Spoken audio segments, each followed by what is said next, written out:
A service of KIBMradio.com, the Internet's home for an all old-time radio.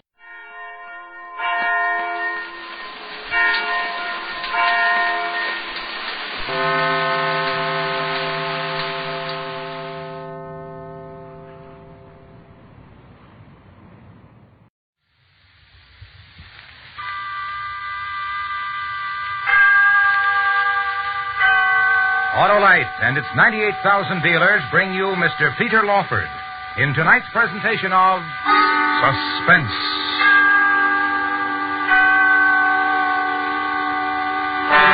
Tonight, Autolite presents Part 2 of the first detective novel ever written, a tale considered by many to be the greatest ever written. Wilkie Collins' The Moonstone. Our star, Mr. Peter Lawford. Hello, Mr. McSorley. Have you got your Thanksgiving bird yet? I got it all right, Harlow, but not for Thanksgiving. What do you mean? Well, I got the bird from my wife because my car battery is a turkey. I forget to fill it with water, and it's cold as a cranberry bog in December. Well, you should have an Autolite Stay Full battery, Mr. McSorley. That's the famous battery that needs water only 3 times a year in normal car use. Ah, yes, the battery with long and happy life. Right. Fiberglass retaining mats protect the power of every positive plate to reduce shedding and flaking and give that Autolite Stay Full longer life, as proved by tests conducted according to accepted life cycle standards. So, friends, to quickly locate your Autolite battery dealer who services all makes of batteries, just call Western Union by number and ask for Operator 25. I'll tell you the location of your nearest Autolite battery dealer, where you can get an Autolite Stay Full, the battery that needs water only 3 times a year in normal car use. And remember, from bumper to tail light, you're always right with Autolite. And now, Autolite presents the concluding portion of Wilkie Collins' The Moonstone, starring Mr. Peter Lawford, hoping once again to keep you in suspense.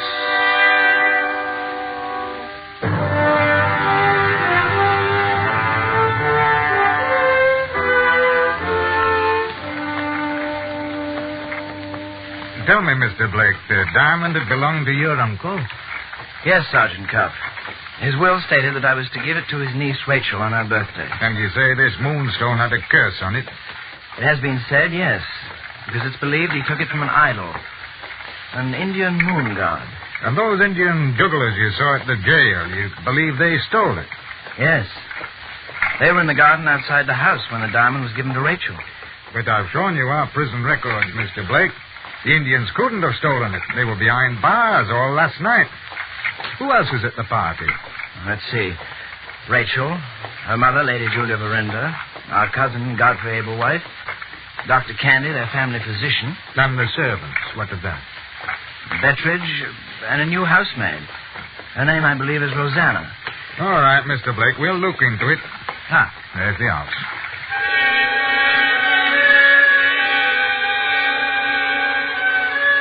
As soon as we entered the house, Sergeant Cuff went into Rachel's sitting room, hardly bothering with the cabinet from where the Moonstone had been stolen. His eyes seemed to be much more taken with the door Rachel had painted and decorated with cupids the afternoon of her birthday. Well, quite good work. There's a smudge on one of the cupids. Pity. Anyone know how it happened? Mr. Bettridge? One of the maid's petticoats with all the commotion this morning. Pity. Paint's dry now. Does anyone know which petticoat did it? I don't think any of them, Sergeant.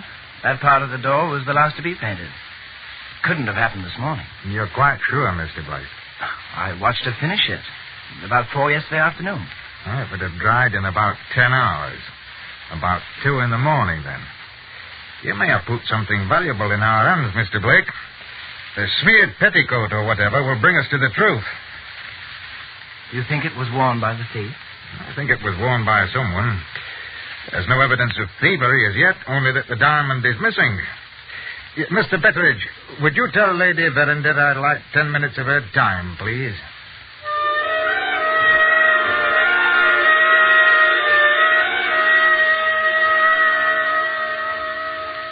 Preposterous, Sergeant. All my servants have been with me for years. If I allow you to search their clothes, it means I suspect them. They're as honest as you are. I'm sure they are, Your Ladyship. It's only a question of their help. The women especially. Now, if they knew I was going to inspect the wardrobes of everyone, from your ladyship downwards... You're certain this is necessary? Before we can make another step. I've also asked Mr. Betteridge to get me the washing book to account for all the linen in case the article was sent to the washer destroyed, and to ask your daughter for her wardrobe keys. Where will you start? Well, with Mr. Blake here, if he'll consent. Of course. Don't forget me, Sergeant. I'm in the next room. Then we'll do you next, Mr. Ablewhite. And when you finish, may I leave for London? Oh, it's a mere formality. You'll all be free to go. Here's the wash book, Sergeant. Thank you, Mr. Betteridge. And Miss Verinder's keys? My young lady refuses to have her wardrobe examined. Betteridge. Was it explained to her? Yes, sir. She started to cry and said, I won't because I won't. Well, you may return the wash book, Mr. Betteridge. Mr. Ablewhite, you may leave at any time. Thank you, Sergeant. That'll be all, Mr. Betteridge. Then you aren't going to search? All or none, sir. But why should Rachel... I don't understand. Pardon my being personal, Mr. Blake. Would it be wrong to say you're in love with Miss Verinder? No, it wouldn't be wrong. Love blinds to a great extent. Look here, are you implying that... Oh, just a moment. Out there in the hall. Out there. Won't you come in? Rosanna. Excuse me, I was looking for Mr. Betteridge. I was told he was here. He just left, my girl. Thank you. Excuse me. Rosanna Spearman, that's it. You know her? I've seen her once before, Mr. Blake, about 5 years ago. In prison for theft. In prison? Well, there's the answer. Well, it's not the whole answer, Mr. Blake. Will you promise to hold your temper? If I see sense in what you say. All right. Tell me, why does Miss Verinder refuse to cooperate, to have her wardrobe examined? Because she... Because... Exactly. Because she knows more about the diamond than she's willing to tell. Couple that with Rosanna Spearman, who was a thief, who knows how to raise money and pledge a valuable without question. Now, that is preposterous. Why should Rachel need money? Well, for reasons she doesn't want to discuss. Something that would force her to go to great length. Scandal, if you'll pardon the word, sir. This is the detective's mind, isn't it? Suppose Miss Verinder were to suddenly decide to leave this house, refuse point blank to help, as I think she will. I'm sorry, Sergeant. You don't know her. It's a dirty little world, Mr. Blake, and I've had a deal of experience. I'll be the first to admit it if I'm wrong, but I don't think I am.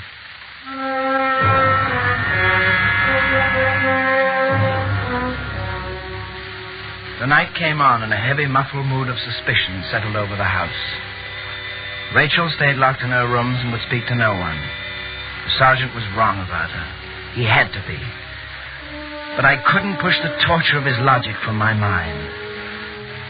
I was afraid, deeply afraid of the coming day. The first news that terrible morning was that Rachel was going to leave the house. The colonel's vengeance was working in ways he never dreamed. Miss Verinder, I'd like to say once more that your leaving is a great obstacle to the recovery of your diamond. Now, knowing that, you still intend to leave? I do. Rachel, please, Rachel, you can't. I have nothing to say to you, Mr. Blake. Drive on.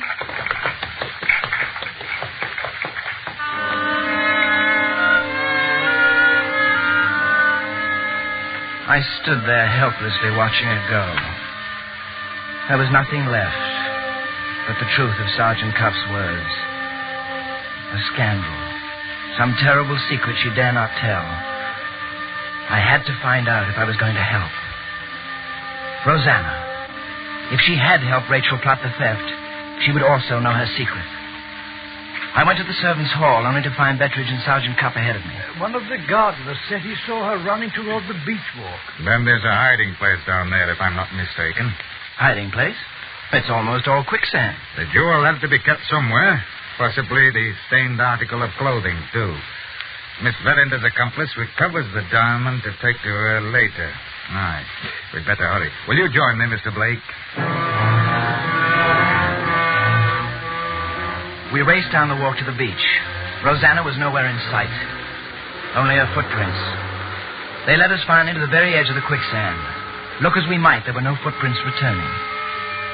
At almost the same moment, the terrible meaning dawned on us both. Did she know there was quicksand? Yes, Sergeant. She knew. First time I saw her was here. She walked into that muck deliberately. Oh, Rosanna wasn't the kind to scare, Mr. Blake. She must have had her own good reason.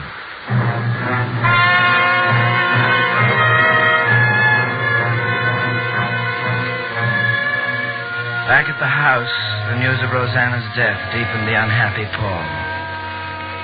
That afternoon, Sergeant Cuff was dismissed from any further investigation, and Lady Julia left for London to join Rachel. Later, I left the house myself, feeling terribly depressed and useless. I would have given my life to help Rachel, but there was no avenue left open.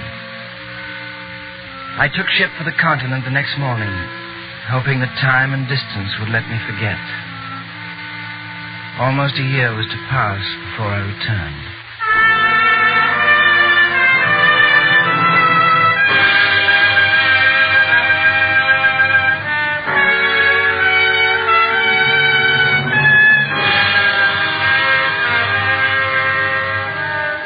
Autolite is bringing you Mr. Peter Lawford in Wilkie Collins' The Moonstone. Tonight's presentation in radio's outstanding theater of thrills, Suspense.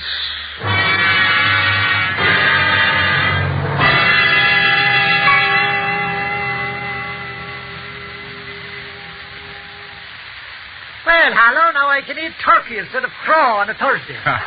Got yourself an Autolite Stay Full battery, eh, Mr. McSorley? That I did, Harlow. Then you've got the battery that stays right on the case. Needs water only 3 times a year in normal car use. Why, that Autolite Stay Full just snaps my engine to life, Harlow. Yes, sir, Mr. Mack. A fast, dependable start every time and for a long time.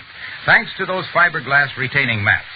They surround every positive plate to reduce shedding and flaking and give the Autolite Stay Full longer life, as proved by tests conducted according to accepted life cycle standards.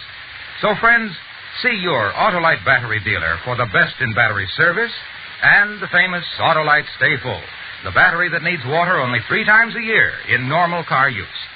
To quickly locate your nearest Autolite battery dealer, phone Western Union by number and ask for Operator 25. That's right. Call me, Western Union Operator 25. And remember, from bumper to tail light, you're always right with Autolite. And now, Autolite brings back to our Hollywood soundstage Mr. Peter Lawford in Elliot Lewis's production of the concluding act of Wilkie Collins' The Moonstone, a tale well calculated to keep you in suspense.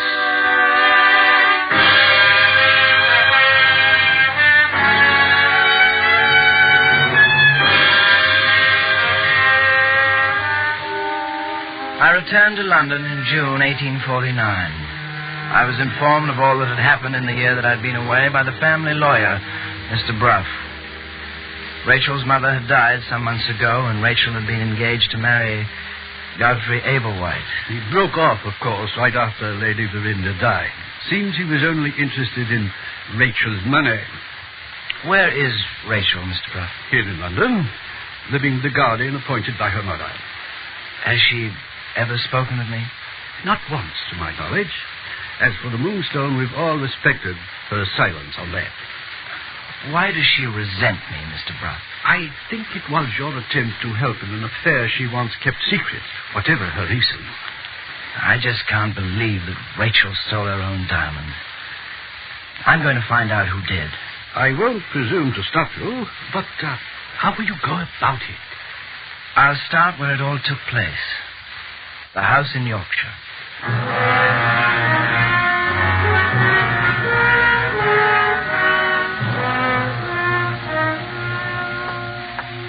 By the Lord Harry, Mr. Franklin, it's good to see you.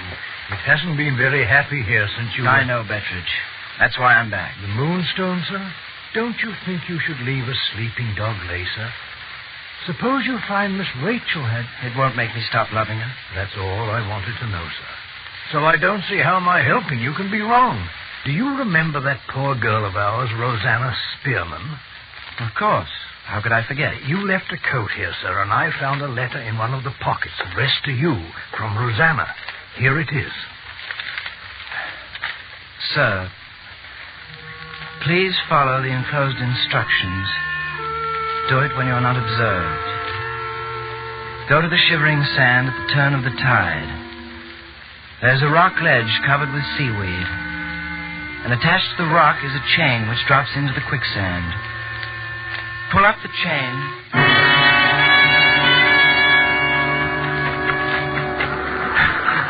There's the ugly place. Tide's almost out. Well, there's only one rock ledge. You go ahead, sir. Note said do it alone. That's her grave, too. I'd like to humor her. I went onto the rock ledge.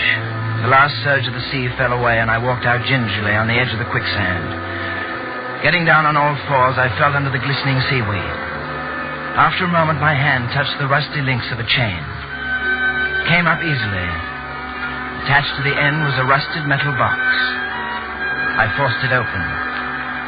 It was filled with a white cloth, on top of which was another letter bearing my name. I carried it all to the dry beach and unrolled the cloth.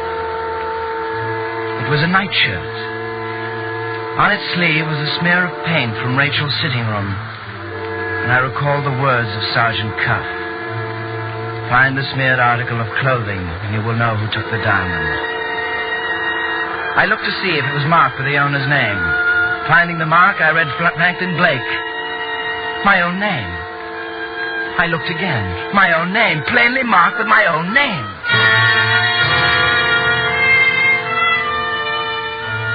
The next thing I remember was being back in Bettridge's room with a drink of whiskey in my hand. One thing for sure, that nightgown's a liar, a pure liar. It's my nightgown, Bettridge.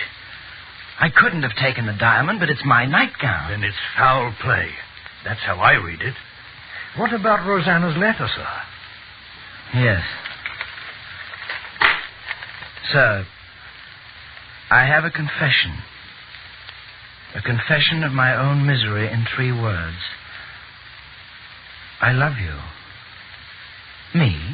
What does she mean? That's what the servants believe, sir. They used to see her mooning at you, puttering around your room every chance she could. Yes, I remember. But it never entered my mind. What more does she say? I will be dead and gone when you read this letter. It is that which makes me bold. The morning the Moonstone was stolen, I went to do my work in your room. Your nightgown lay across your bed, and I saw the stain of paint. I hate Miss Rachel because you love her. It was hard to believe you had stolen her diamond. I had once been a thief and been in prison for it. The nightgown is my only bond with you. I could have helped you, but I dared not speak outright, fearing your anger that I knew your secret. Miss Rachel has left. You will soon be leaving, too. I know there is no chance you're ever returning my love, but I will keep your secret. I go now to the shivering sands which have always drawn me. Remember me kindly, Rosanna Spearman.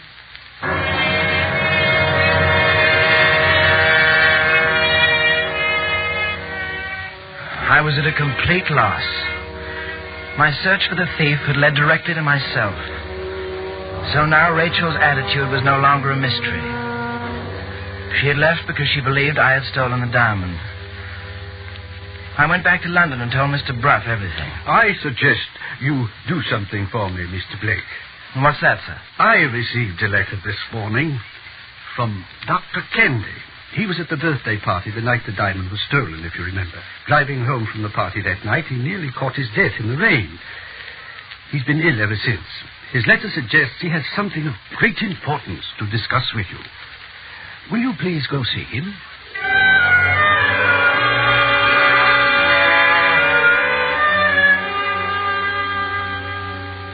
Good of you to come out of your way to see me, Mr. Blake.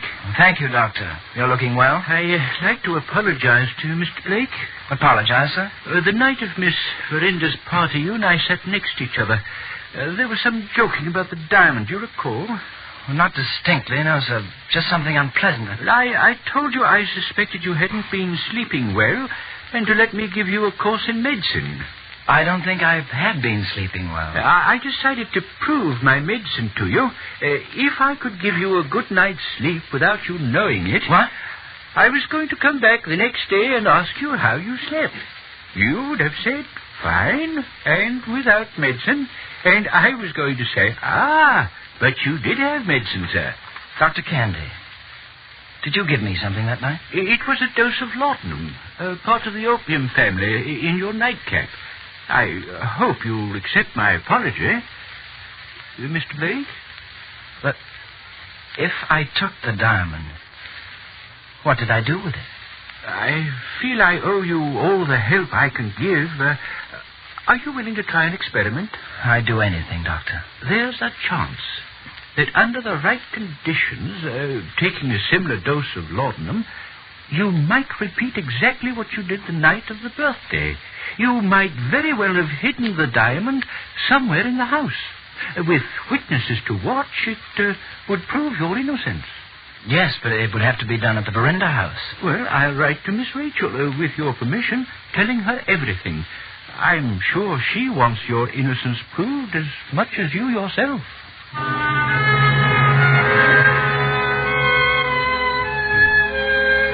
It was a very nervous time for me, waiting for Rachel's answer. With great relief, her letter came saying she accepted Dr. Candy's explanation. The house was at our disposal, and she wished us all success for the experiment. I wrote Mr. Bruff, asking him to be one of the witnesses. Then Dr. Candy and I left for the Verinda house.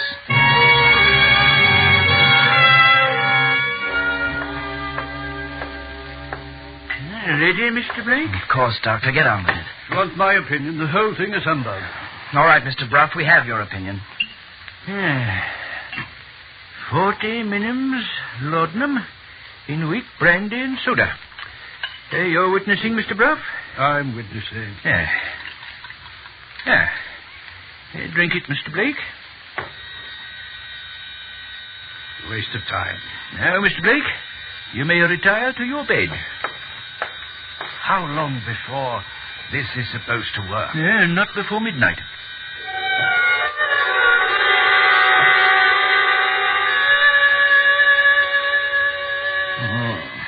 Look, he's moving. Moonstone. Indian devils. Get in the house and kill Rachel. He's getting up. Huh? It's in that cabinet. No lock on it. He'll take it. He's going out of the room. Take off your boots. Come on.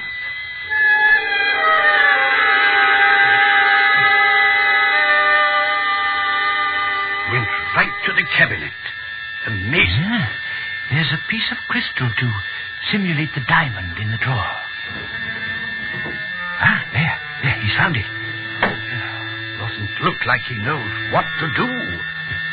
He dropped it. Going over to that sofa. He couldn't have done that before. The sedative effect is coming on. He's slumped on the couch. It's all over. Let him sleep there.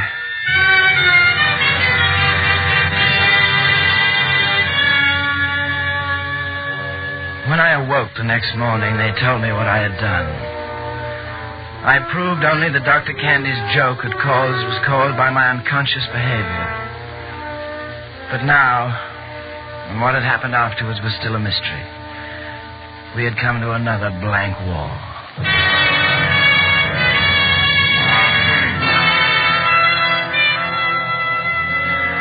It was a month later. An item in the newspaper caught my eye. Some East Indian jugglers had been in a fight in a tavern in one of the lowest parts of London. One of them had been stabbed. The others had escaped. Almost at the same moment, I received an urgent message from Mr. Bruff to meet him at the Wheel of Fortune, the tavern mentioned in the news dispatch. Up these stairs, Mr. Blake, quickly. What is it, Mr. Bruff? In this room here. Good Lord. He's almost done for, poor beggar. On the bed lay a man dressed in sailor clothes. On the floor next to him was a small wooden box, open and empty. The box that had held the Moonstone. I looked down at the man's face. There was a brown mark beneath on the bedsheet. I saw that his dark skin was only stained. I looked hard. Beneath the stain and the heavy growth of beard was the face of Godfrey Ablewhite. Hello, cousin. Godfrey. Surprised, cousin? Godfrey, you took the diamond. Oh, good joke. Saw you come out of Rachel's sitting room. You dropped it. I picked it up. Simple. And you kept it? I like money. Better reason. Those Indians have been after me for a year. Thought I could fool them. Didn't, did I? Moonstone. Fascinating jewel. Exquisite. Almost worth your life.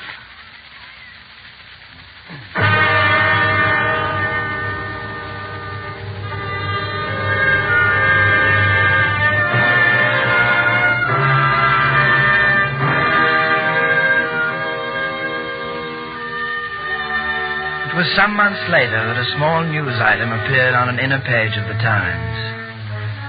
It stated that the worshippers of an ancient four-handed moon god were rejoicing over the return of a fabulous yellow diamond to a recess in their idol's forehead.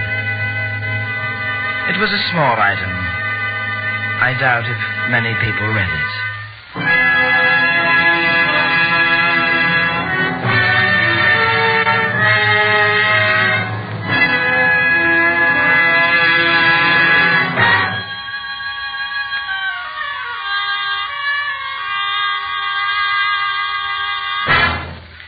Suspense.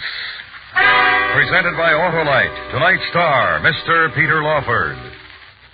This is Harlow Wilcox speaking for Autolite, the world's largest independent manufacturer of automotive electrical equipment. In 28 plants from coast to coast, Autolite makes over 400 products for cars, trucks, tractors, planes, boats, and industry. These products include dial indicating and recording thermometers, bumpers, die castings, and batteries such as the famous Autolite Stay Full, ignition-engineered Autolite spark plugs, both standard and resistor types, voltage regulators, wire and battery cable, Autolite Bullseye sealed beam units, and Autolite original service parts for all Autolite electrical systems. Autolite is proud to serve the greatest names in the industry. So, from bumper to tail light, you're always right with Autolite.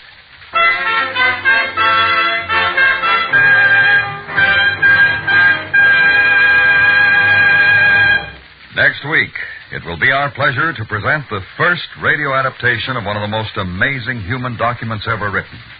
The personal diary of Emily Wooldridge, called The Wreck of the Maid of Athens. Our star, the First Lady of Suspense, Miss Agnes Moorehead. That's next week on Suspense.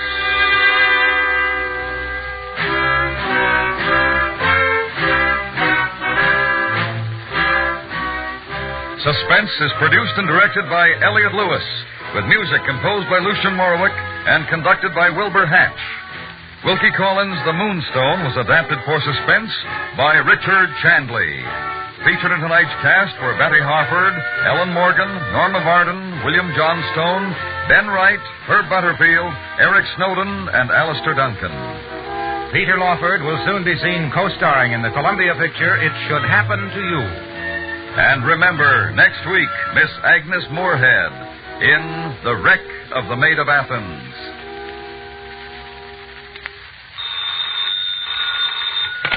You can buy Autolite Stay Full batteries, Autolite original service parts, and Autolite standard or resistor spark plugs at your neighborhood Autolite dealers. Switch to Autolite. Good night.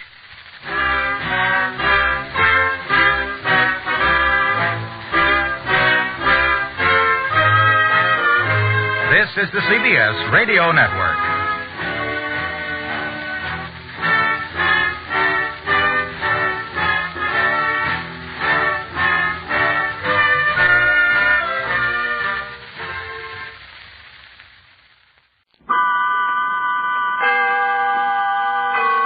Autolite and its 98,000 dealers bring you Miss Agnes Moorehead in tonight's presentation of Suspense.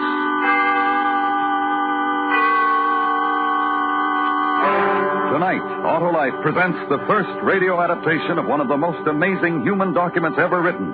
The personal diary of Emily Wooldridge, which she called The Wreck of the Maid of Athens. Our star, the First Lady of Suspense, Miss Agnes Moorehead. Hi, Hap. Buying a magazine, I see. Yes, sir, Harlow. Well, why not take this one? Oh, no, thanks. Everyone to his own taste, you know, Harlow. In buying magazines, yes, Hap. But in replacing electrical system parts for your car, definitely no. Well, for example, many leading makes of our finest cars have Autolite electrical systems as original equipment, right? Right. But if replacements are needed, do the owners of those Autolite-equipped cars insist on Autolite original service parts exactly the same as those specified by the car manufacturer? Well, if they don't, they're sure taking a big chance with a big investment, Harlow. They sure are, Hap, because Autolite original service parts meet the electrical system specifications of the car manufacturers. And they know what's best for their cars. So, friends, insist on and be sure you get only Autolite original service parts for your Autolite-equipped car. See your car dealer or your dealer handling Autolite original service parts. And remember, from bumper to tail light, you're always right with Autolite. And now, Autolite presents Emily Wooldridge's The Wreck of the Maid of Athens, starring Miss Agnes Moorehead, hoping once again to keep you in suspense.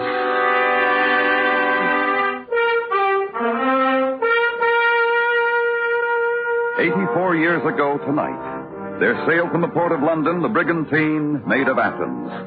60-some days later, off the cold southern tip of South America, the ship was afire and sinking in heavy seas. Aboard her, along with the necessary officers and crew, was the wife of the master, Captain Richard Wooldridge. Her name was Emily, and this is her story.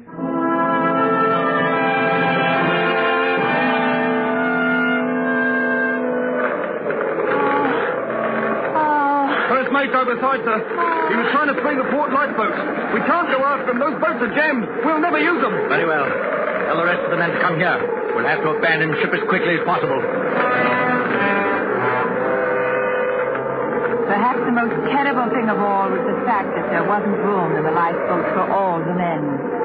Always in my memory will live the picture of those who fought to live and who died so hopelessly in those cold seas.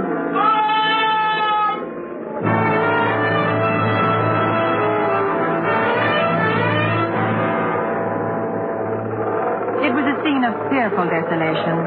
Great waves seemed to swallow in their troughs our two surviving lifeboats. And when we were lifted to their crests, the sight of the burning ship met our eyes. The gallant Maid of Athens. She seemed to me the loneliest thing I'd ever seen as we deserted her.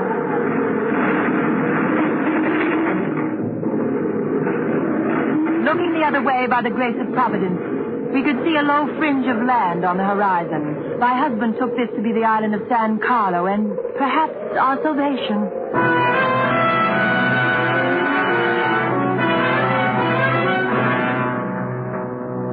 But when we arrived near the shore, we found that instead of safety, we had run on even greater danger in the heavy surf that pounded the rocky island. To try to land through it was a fatal risk, as was proved later, but my husband had no other choice than to order the boats into it. Turn around! The second boat there! Turn around! Turn shore! Keep your bows into the surf! Get alongside us and do as we do! Steady now! Keep on standing properly! On the ready now! All right now, follow it in!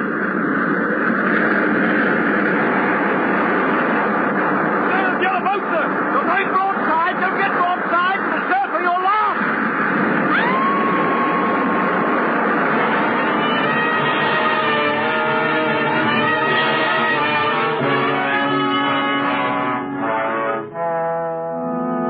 Except for the vision of a wave towering over us, high as a mountain and falling on us, I have no memory of coming ashore.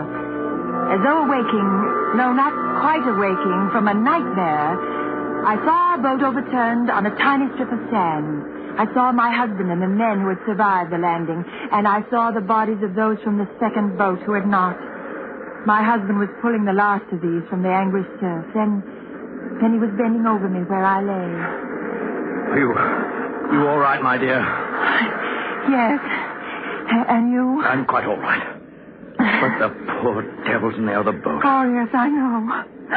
Besides us, there are only 4 left now. Hayward, Oates, Roberts, and old Rawson. There was nothing I could do to save the others. Of course there wasn't. Everyone knows you did everything you could do. I hope so. Can you stand up? Yes, Oh, Dick, do the rest of us have a chance? A very good chance. Come along. We'll go further up the shore and build a shelter of some sort. It's a nasty cold wind. Hey, Captain! Yes, Lawson. He and the others have been talking. We'd like a word with you, if you don't mind. Oh, of course. What is it? We've lost a number of our chums, as you well know. Oh, I do know, Lawson. I'm terribly sorry. Not much good being sorry, is it? Not going to help any of the poor blokes, is it? Well, just what do you mean, Lawson? I feel our loss is greatly, if not greater than you do. Now, what do you mean? The way we've been talking. Easy to say how sorry you are after the damage is done, but what we want to know is why wasn't something done to prevent it from happening? I don't think I quite understand you. Every precaution was taken in London. The cargo and the loading was well supervised. You all know that. Then why did the ship catch fire? I don't know. Nobody said nothing to us about a cargo that would catch fire. It was not a dangerous cargo, Hayward. Then why did it catch fire? I've told you I don't know. Under given circumstances, the most peaceful voyage can go wrong. What circumstances, Captain? It's only decent to place the blame when you've lost as many chums as we have. A fine lot they were. Now listen to me, men. Talk like this won't do any good. I'll admit we've had more than our share of bad luck. We'll say aye to that. But we 6 were spared. And if we are to survive, we've got to work together. It won't be any more than survival on this filthy island. We haven't got food stores for a week, and I'll wager it doesn't see a ship once a year. Well, we won't wait to be found by a ship. Now, the mainland of South America is a bit more than 300 miles west. I have the navigational instruments to get us there, if we can repair the boat. Oh, maybe it's not so bad as you thought it was, Lawson. It's bad enough. We'll have to be lucky to live to tell of it. It won't be easy, but it is possible. And I can't stress the importance of speed strongly enough. There are 2 reasons. One is scarcity of food. The other is more important. We're approaching the storm season in these latitudes. And when it arrives, the gales are almost constant. Aye. We're having our share of bad fortune. That's a fact. We shall be all right if we work quickly. If we can repair the boat in, say, 4 days and launch it without accident, I have every confidence that we'll be on our way to safety and home.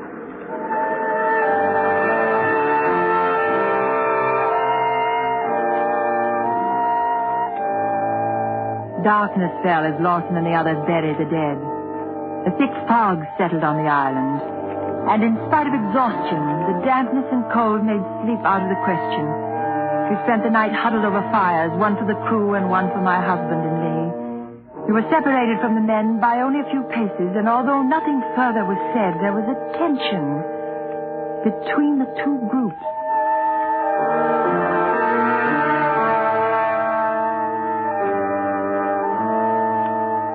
The next morning, my husband set the men to work on the boat where her planks had been battered on the rocks, and he set out to search the island, hoping to find a beach better suited to launching through the surf. No sooner had he disappeared than Lawson, a sullen, unpleasant man from the start of the voyage, walked toward me, and behind I could see the other men leaving their work to follow him. I trust you spent the night counting your blessings, Mrs. Woolridge. Why, I'm thankful to be alive, as we all should be. Then did you give a thought to the poor boys, what went down? And then we buried? Of course. My husband told you men to repair the boat. Why aren't you doing it? We want you to hear what we have to say. Well, what do you want with me? What is it? The day you stepped aboard in London, I said there was going to be trouble. I told the boys, the one that's dead and gone now, a woman at sea is a deadly thing. I told them. We didn't half believe him then, but we do now. But you can't believe it. There's no truth in it. It's only a superstition. Aye, and one with some meaning behind it. Do you know the history of the Maid of Athens? Yeah, well, I do. 42 voyages she had. 42, not a sea she hadn't crossed, through fair weather and foul. And she never carried a woman until you came aboard. What do you say to that? Well, it doesn't mean anything. It does. We got more proof on our side than you have on yours. We saw the ship go down. It isn't proof? Listen to this. I've sailed for 32 years with good fortune all the way. That is, until this trip. How do you answer that? There is no answer. But then you admit that you're the cause of the trouble. I do not. You're acting like children. Children, you say? You should be speaking of the poor fatherless children, of them that went down, made orphans by a fire that nobody can explain. And maybe you can. Well, now, the rest of you, listen to me. There's no one to blame. When you're carrying cotton, and if it gets damp, sometimes the weight of it causes pressure and friction and fires start. It's happened before. When? I don't know, but it does happen. My husband told me it did. Any of you chums ever hear of anything like that? A fire starting because cotton is wet? In 12 years at sea, I never did. It happened because a woman at sea is a deadly thing. You've caused it. There's no doubt of it. That's not true. Can you prove that it's not? Well, one needs facts to disprove something, and you accuse me without facts. What you mean is you can't prove we're wrong. Now, we'll take that as your confession. Eh, lads? It is not. It is not. I have nothing to confess. You brought us this trouble, and we all know it. There's nothing you can say to change our mind. And that goes for what you might say for your husband, too. Good day, Mrs. Woolridge. Come on, lads.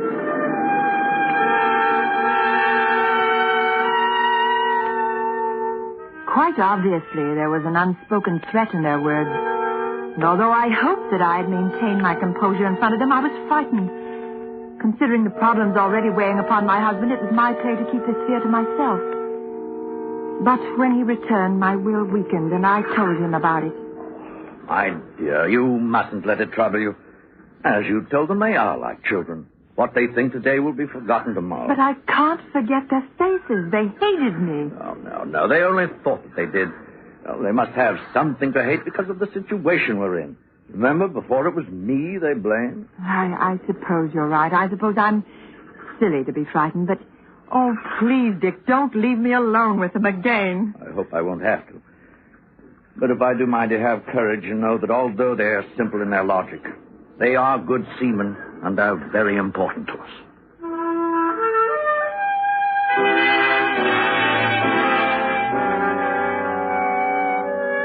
His words did give me courage. The men were important to him as seamen. When he said that, I realized that he was more important to them because he was the only one who could set us on a course that would take us to safety. He was the only one who could navigate. With his importance to them, surely the men would do nothing to me. Well, that is what I hopefully thought. But I could not forget the expressions of hate on the faces of the four men as I stood before them.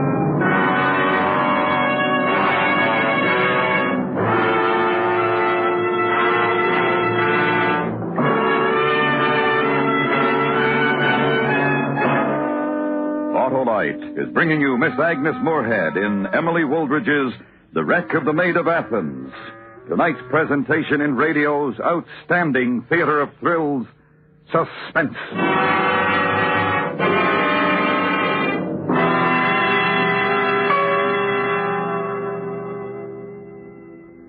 Say, Hap, if a reader asked for a sports magazine, would he let the man substitute detective stories? Well, of course not, Harlow. Yet many magazine readers will stand for substitute parts in the vital electrical system of their Autolite-equipped cars. But why, Harlow? Well, Hap, I guess it's because readers can easily see what's inside the cover of a magazine, but not what's under the hood of the car. But it's simple, Harlow. Just insist on Autolite original service parts for your Autolite-equipped car. And then you can't go wrong. Right you are, Hap. Autolite original service parts meet the exact specifications of leading car manufacturers who specify Autolite electrical systems as original equipment. That means they fit and work as a balanced team with the rest of the electrical system to give you the smoothest performance money can buy. You don't take substitutes in magazines, so why take them for your car? Yes, friends, be sure you get what's best for your Autolite-equipped car. See your car dealer or your dealer handling Autolite original service parts. And remember, from bumper to tail light, you're always right with Autolite. And now, Autolite brings back to our Hollywood soundstage Miss Agnes Moorehead in Elliot Lewis's production of Emily Wooldridge's The Wreck of the Maid of Athens. A true story, well calculated to keep you in suspense.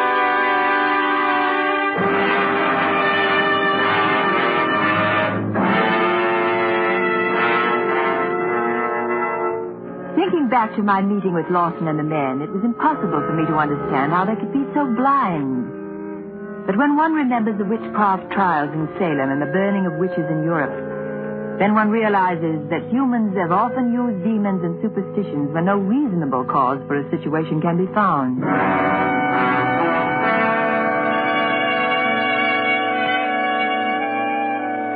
As the work on the boat continued, it became my responsibility to add to our meager larder. With some rough hooks fashioned by my husband and some stout cordage secured to the rocks, I fished. Although I checked these set lines often, even at night when sleep was impossible, the results were disappointing. I thought it possible that the attitudes of the men would soften toward me because of my efforts to better conditions, but there were no indications that this change was taking place, only dark, accusing looks.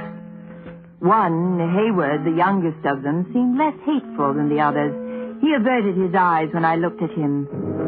That evening of the second day, Lawson paid a visit on my husband. A visit that made my fears all the more real. Top of the evening to you, Captain. Thank you, Lawson. Mrs. Woolridge. Good evening. Although the top of the evening ain't worth anything on this rotten wet island, I hope you don't mind my coming, sir. Of course not, Lawson. What is it? Are you satisfied with the way the work is going, sir? Yes, I am more than satisfied. To be quite honest, considering the mood you men were in the day we arrived, I expected trouble. I'm thankful that there hasn't been any. A bit upset we were losing all those chums. But it's survival of the fittest, I suppose. When do you think we'll be ready to leave? I should say it will depend on the surf. Oh, the boat should be fit day after tomorrow. But if the surf is heavy, we won't be able to launch safely here, and we'll have to move to the other beach. That'll take a day. The fourth day, then? Yes, I should say so, barring any trouble, that is. Yes, sir. Now, I wouldn't want you to think that I'm expecting anything bad to happen, sir. It was the boys that asked me to talk to you about this. About what? The way they feel, sir. Well, we're all in this together, everybody equal, taking the same chances. Yes, that's right. Going through that surf and trying to make the crossing to the mainland. Anything might happen to any one of us. Yes, that's true, too. Well, what the boys mean, sir, is that right now everybody's not quite equal, and that's because you're the only one who can keep us on course once we start. I suppose I am, yes. Yes. Well, now, I repeat, we aren't looking for anything bad to happen, but suppose it did. To you. Then where would the rest of us be? What with 300 miles of ocean to cross and none of us knowing how to keep us on a course? I see. You want me to teach you navigation? No. Emerald. Not just me, sir. All of us. No, don't do it. What's come over you, my dear? Well, they're up to something. I don't know what's upset you, Mrs. Woolridge. We're thinking of you, too. The captain wouldn't want you to drift about until you died of thirst in case something happens to him. Right, sir? Well, that's quite right. But I'll tell you what upset Mrs. Woolridge. Perhaps we can straighten it out. You told her she was to blame for our misfortune merely because she was aboard. It's a ridiculous thing for you to say, and it frightened her. Well, some of the chums got to talking about it, and they got a bit excited. It wasn't the other men. It was you. I only said what they told me to, Mrs. Woolridge, and I'm sorry that I did. Has there been any more conversation about it? Oh, no, sir, no. The only thing they talk about now is getting home. I don't suppose we're much for brains, sir, but do you think we could learn navigation? Oh, at least enough to reach the coast. Then one could feel his way until he reached a port. We'll have the first lesson tonight. Thank you, sir. The boys will be pleased to hear this. I'll be with you in a moment, then. Night, Mrs. Woolridge. Please, Dick. Please don't teach them. If you do, you won't be important to them any longer. They'll be in control. I know that that's what they want. They're evil men. They're capable of anything. What have they left us here? Oh, Emily, stop it. Stop it. Oh, in a situation like this, we must be realistic. It's for the good of all that the men should learn to navigate.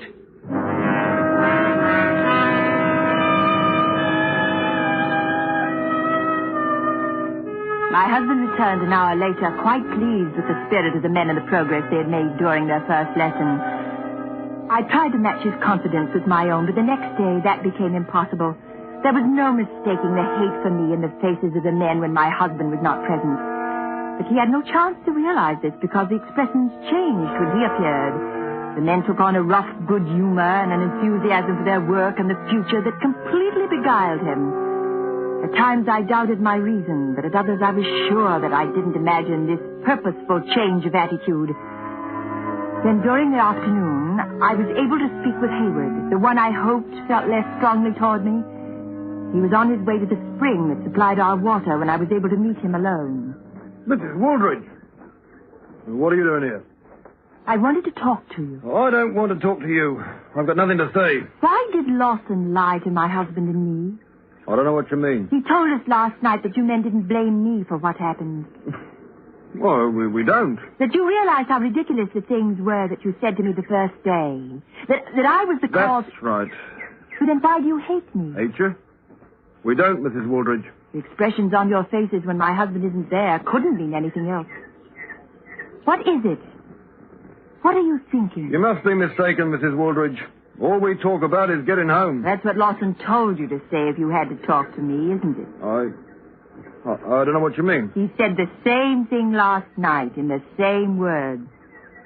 But he was lying, wasn't he, just like you are? You've got no reason to say that, Mrs. Waldridge. I don't know what we'd want to lie about. About what your plans are. Plans? Why, they want to get home as quick as we can. Isn't that what you plan? You're lying to me. But, Mrs. Waldridge, why should you say that? That's not what you're thinking. What are your plans? What I told you. To go home. You're lying to me. I can tell from your face. It's been a trying experience, Mrs. Waldridge. Perhaps your mind is playing tricks. I don't know what else could upset you like this.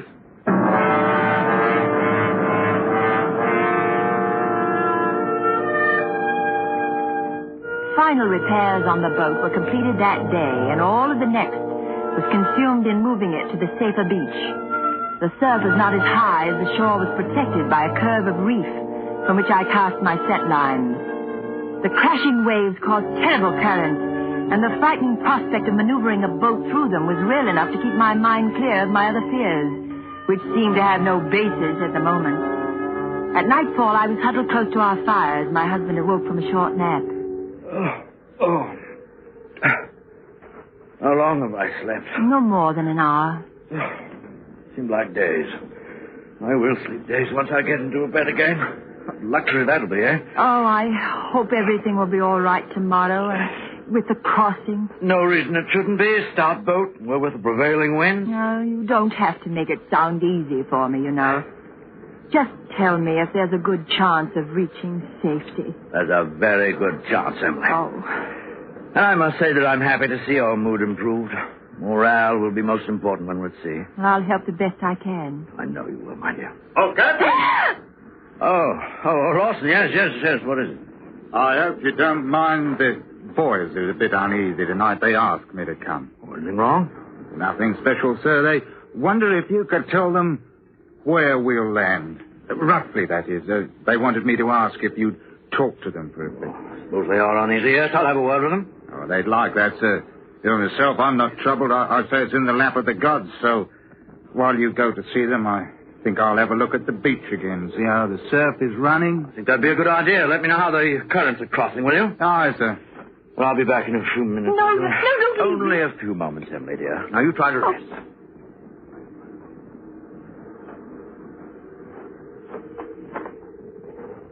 All right, Mrs. Waldridge.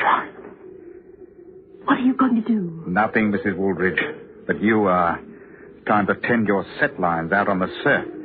I think I'll go with you in case you have an accident on those slippery rocks in the dark. No, I'm going to do it in the morning. You've done it before at night. You killed enough men, and now it's an eye for an eye. I haven't killed anybody. You're insane. My husband... You'll kill him if you call for him. The boys are ready to take care of him if you do. And we don't need him anymore. I knew. It's all up to you, Mrs. Waldridge. Ain't fair of you to risk us all when a slip off the reef will save us. I won't shout. Come along, then. We've seen what a woman at sea brings about, but it won't happen again in the small boat.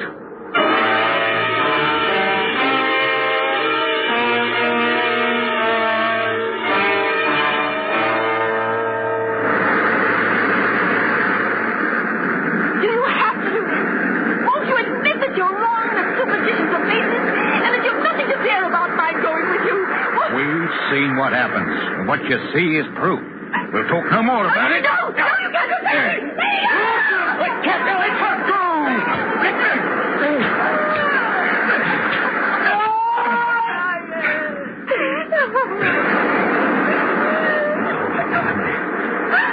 Everything's all right.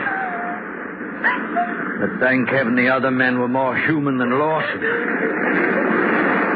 They let him lead them into the night, but they couldn't justify murder and told me what he planned to do.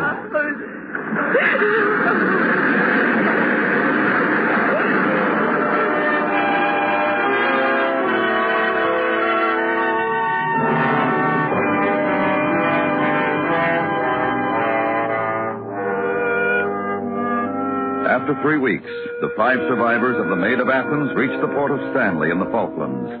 As Emily Wooldridge stated it in her chronicle, in time to hear of the death of Charles Dickens, a sorrowful landfall after all our trials.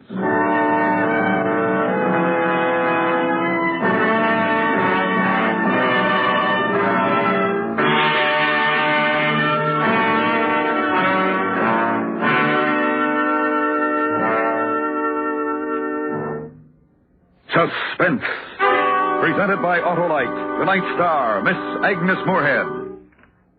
This is Harlow Wilcox speaking for Autolite, the world's largest independent manufacturer of automotive electrical equipment. In 28 plants from coast to coast, Autolite makes over 400 products for cars, trucks, tractors, planes, boats, and industry. These products include bumpers, die castings, industrial thermometers, and batteries, such as the famous Autolite Stay Full, ignition-engineered Autolite spark plugs, both standard and resistor types, voltage regulators, wire and battery cable, Autolite bullseye sealed beam units, and Autolite original service parts for all Autolite electrical systems. Autolite is proud to serve the greatest names in the industry. So, from bumper to tail light, you're always right with Autolite.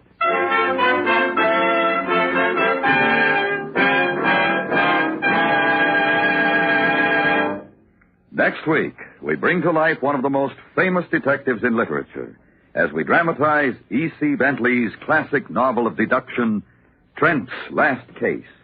Our star, Mr. Ronald Coleman. That's next week on Suspense.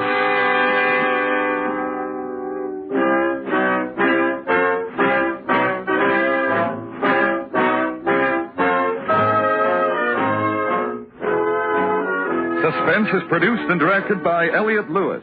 The music composed by Lucian Morowick and conducted by Lud Gluskin. Emily Wooldridge's The Wreck of the Maid of Athens was adapted for Suspense by Gil Dowd. In tonight's story, Joseph Kearns was heard as Captain Wooldridge and Ben Wright as Lawson. Featured in the cast were Larry Thor, Richard Peel, and Jack Prussian. Agnes Moorehead may soon be seen in the Universal International picture Magnificent Obsession. And remember, next week, Mr. Ronald Coleman in Trent's Last Case.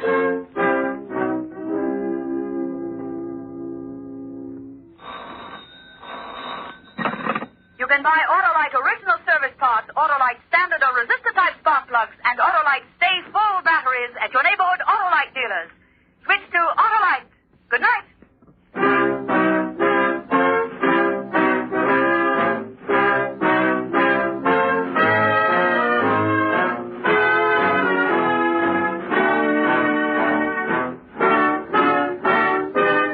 This is the CBS Radio Network.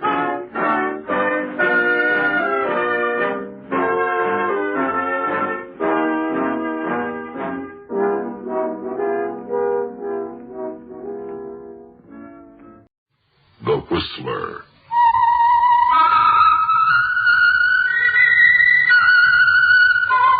Presented by the United States Air Forces in Europe.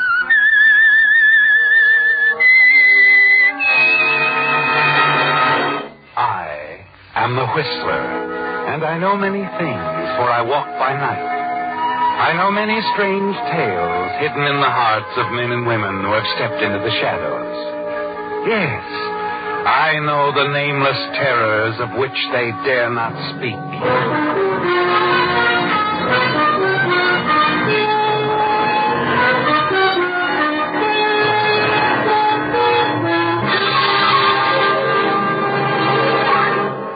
Whistler will continue in just a moment, but first this message from the United States Air Forces in Europe.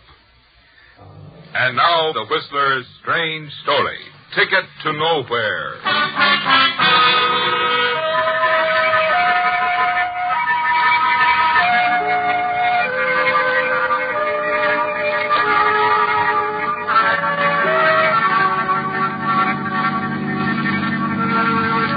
The passenger in the privately owned car for hire was talkative.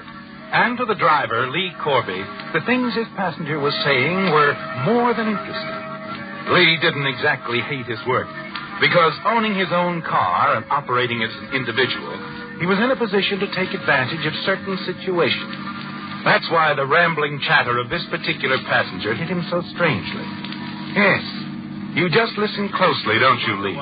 Without a thought of interrupting as he prattles on. When you feel like talking and there's no one else around, you've got to talk to a stranger, huh, driver?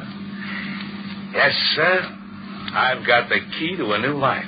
A fortune. Yes, driver, a fortune. Something I've waited for nearly 15 years. Oh, it isn't just that I've had a few drinks, driver. I've just got a howl tonight, that's all. It's my night. Oh! Hey, are we heading the right way? You said Cypress Lodge, didn't you? Yeah, I did. I thought the lodge was closed. It is. But I arranged to keep my bungalow for an extra week. That briefcase have anything to do with it? Briefcase? Now, look here. This briefcase doesn't... Oh, quiet down. You've been yakking like I'm your long-lost buddy, and you've been hugging that briefcase like it was a baby. Forget it. Don't make any difference to me. But you know something? You talk too much. I'm sorry, fella. Skip it. Just makes a long day, that's all. I said I'm sorry. And I'll make it a shorter day for you, Mac, when this runs over. Sure. No, I mean it. Now, we get to the depot. Right now, we're at Cypress Lodge. Oh? You, want me to swing in? Yeah. And wait for me. I'm just got to pick up a couple of things, and then we'll go to Union Station. I'll park right over there. Yeah, fine. You wait for me now. I'll be right back. I can't miss that train tonight.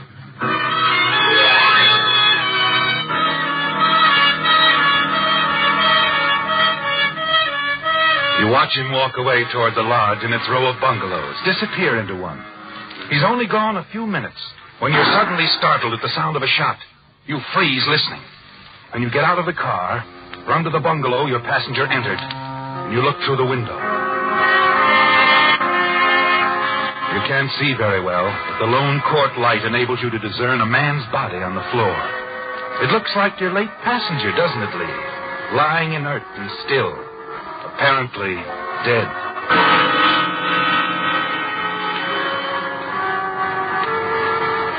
You hurry back to your car, begin the U-turn to take you back to town. As you finish, a woman emerges from the shadows of the bungalows. A woman carrying a briefcase you're certain is the same briefcase your late passenger carried.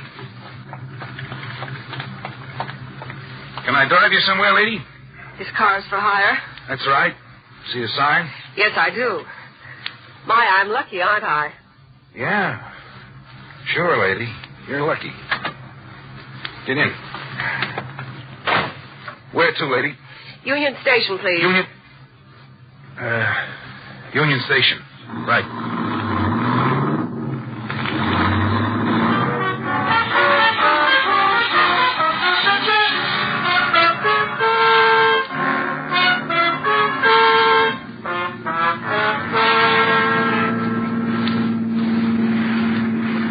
Are we almost there? Sure, almost there. It's these traffic lights that's holding us up.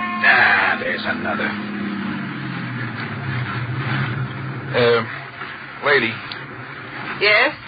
I guess this is what I've been waiting for. What are you talking about? Right next to us at the curb. A squad car, 2 policemen. So? So, do I yell for help? Or do you toss your purse with a gun in it up here on the front seat? What are you trying... Make up your mind, lady. If your blast be here, you're as dead as I am with those 2 cops sitting there. If you cooperate, well... All right, here. Thanks. Now the briefcase. No. Lady, I guess you don't hear so good. I said... Take it. A ticket to nowhere or anywhere. You know, I'm burning up with curiosity about that briefcase, lady. So, what are you going to do about it? I'm going to find a nice, quiet little cocktail bar, and you and me, we're going to talk. I'll miss my train. Maybe. But I won't miss mine. Relax, sweetheart. I may even pay for the drinks.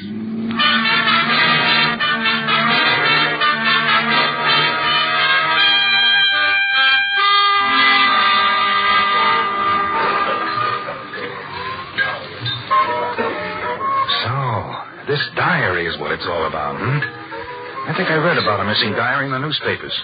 I read the papers a lot. How educated you must be. No. Just curious, like I said. Oh, all the luck. Picking a privately operated car when there's a legitimate cab stand a quarter of a mile from the lodge. I should have walked. You didn't pick me, sweetheart. I picked you when I saw you carrying your late boyfriend's briefcase. I didn't kill him. No? No. I took a cab out there, then waited for him. I only wanted to talk to him. Yeah, talk him out of running out on you. And when he argued... I said I didn't shoot him. Somebody shot him through the window. There wasn't anybody else around, sweetheart. But let's forget who killed him and talk about this diary. It belonged to Paul Winslow, the newspaper reporter whose body was found in the bay. I guess you think Frank figured on turning this diary over to the police. Collect a reward, maybe? I don't know. Well, he didn't. The reward would be peanuts. $1,000, maybe. That's a lot of passengers. But you know something, sweetheart? I've been reading this diary while you were enjoying your drink. This stuff could put some big racketeers behind bars. That was reporter Winslow's idea. He was going to stop a whole crime syndicate all by himself. Yeah, only he got stopped and ended up floating in San Pedro Bay. You do read the papers. Look, I'll give you $2,000 cash right now. Just forget me and let me take this diary. Well, what's so funny? What's your real name, honey? Elaine Brandt. I'm Lee Corby. All right, what do you want? Half of what it's worth, sweetheart. Stop calling me sweetheart. I said my name is Elaine. Okay. What's the next move, Elaine? I mean, our next move. Our next move? Yeah. I'm the driver, remember? And with this diary in my hands and your gun, I'm in the driver's seat, too. Now, what's our next move? San Diego? Chair car stuff, Well, I guess the luxury travel can wait. Remember I told you I didn't kill Frank? Sure, I remember. Well, whoever did kill him may be following us. That's a chance I'll take. Also, when we get to the people we have to do business with, well, they expected Frank. They might take a dim view of what happened and blame us. Another chance we'll have to take. All right, Lee. Like you said, you're in the driver's seat.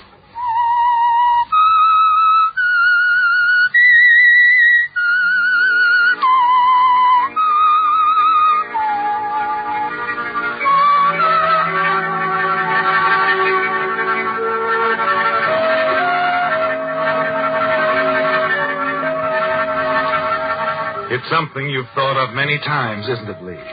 But you didn't expect it the way it happened last night.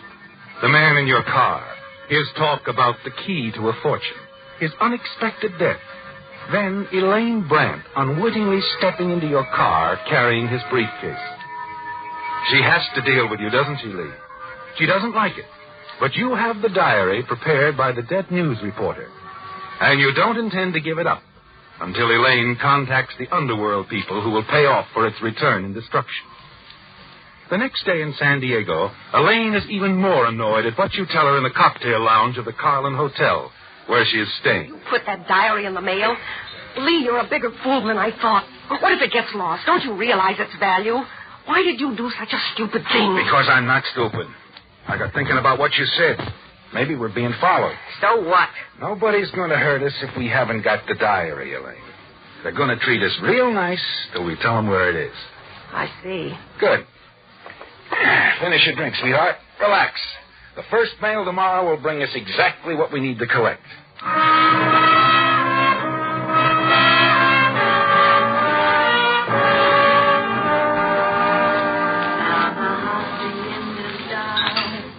I talked with our man over the phone a half hour ago. He'll accept delivery of the diary tonight. Where? At a bar called the Starboard Inn. What's the payoff? Well, it won't go over $5,000. $5,000? Oh, I figured on more, too. Well, didn't Frank tell you how much he was going to get? No, but from the way he I talked... think it was going to be $100,000. Well, I'm not going to let this book go for any $5,000. We've got to, Lee. Why? Because they know I was Frank's girlfriend. We've got to play ball with them, or the same thing will happen to us that happened to that reporter. Us? They don't know a thing about me. Well, don't be too sure. Like I told you, we're probably being followed. I doubt it. Look, Elaine, if I was to handle it... Oh, no. You already have the book. If I was to give you the name of the contact, well... Afraid I'd skip out on you? Exactly. Besides, half of $5,000 is much better than nothing at all. Ever think of this, Elaine? Maybe I don't need you. What do you mean? Maybe I can locate the contact myself.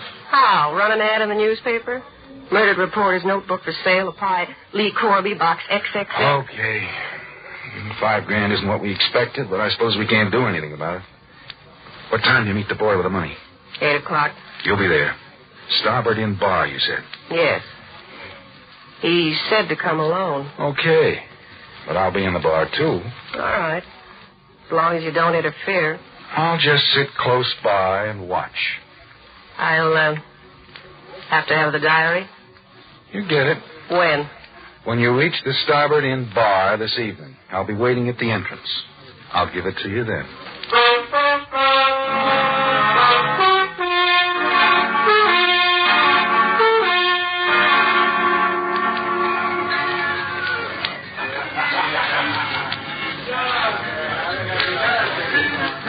Just like I was telling you, mister. And them Dodgers should have won. You know that. It's like, you know what I'd have done if I'd have been dressing? Huh?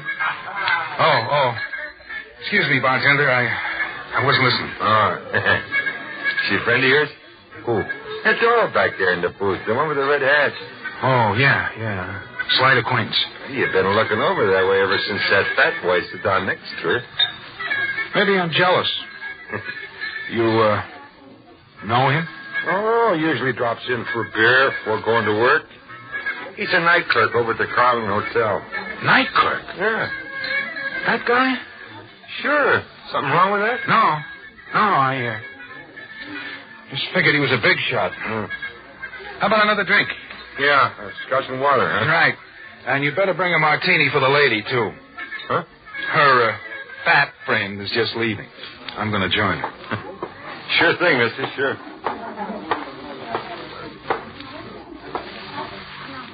Hello, Lee. Hi. Everything went okay? Perfectly. You saw it. Satisfied? What about your fat friends? He satisfied? He has the diary. We have the money. Here, I've already taken my share. $2,500. Your half is in the envelope. Yeah, thanks. Aren't you going to count it? No? I trust you, sweetheart. What's more, I've ordered you a drink. Thanks. No. Oh, why don't you de-ice a little, honey? What's the good of being sore? We've made a few bucks, and I'm looking for some laughs and maybe see the town. Then you better buy yourself a comic book and a ticket on a sightseeing bus. You'll have a ball. So long, Lee. Don't think it hasn't been charming. Why, my dear Miss Brandt, do you mean to say that this is goodbye? Exactly. And when I get back to L.A., I'll make it a point never to ride in any car but my own.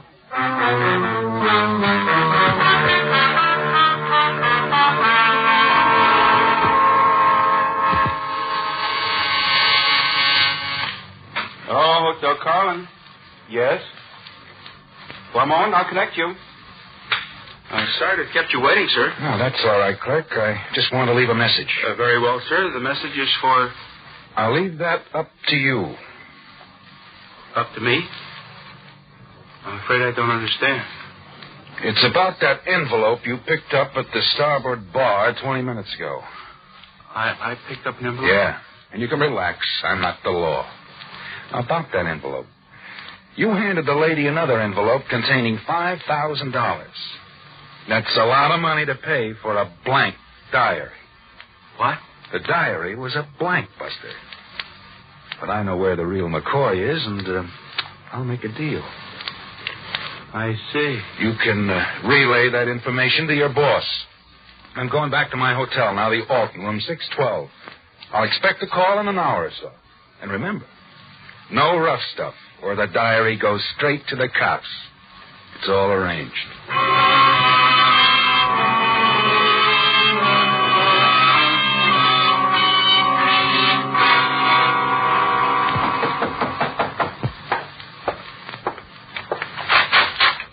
Hello, Lee. Oh, it's you, Elaine. Mind if I come in? Surprised to see me? Only disappointed. You were expecting someone else? Yes, I was. I'm surprised you tried and pull a stunt like you did. Set up a phony contact to get that diary away from me. And what about that trick you pulled on me, handing me a blank diary in a sealed envelope? Okay, we're right back where we started. Except that I've racked up a profit of $2,500. Your money. Thanks, Elaine. That's all right. You see, you still don't know who the real contact is. And I do. And you don't have the diary. And I do. How much is it really worth, Elaine? $50,000. $50,000? No wonder you were so willing to shell out $2,500 to get your hand on it. Look, Lee, let's play this straight from now on. Okay. If we go on double-crossing each other, we'll die of old age before we collect any money. Now, the head of the syndicate that wants this diary is waiting just across the border, Tijuana. He called me 20 minutes ago. I told him I would have to call him back. Go ahead now. I'll get it for you. Well, he called me at my hotel. I told him I'd call him from there. What difference does that make? You won't know where you're calling from. What's the number? Tijuana 3741.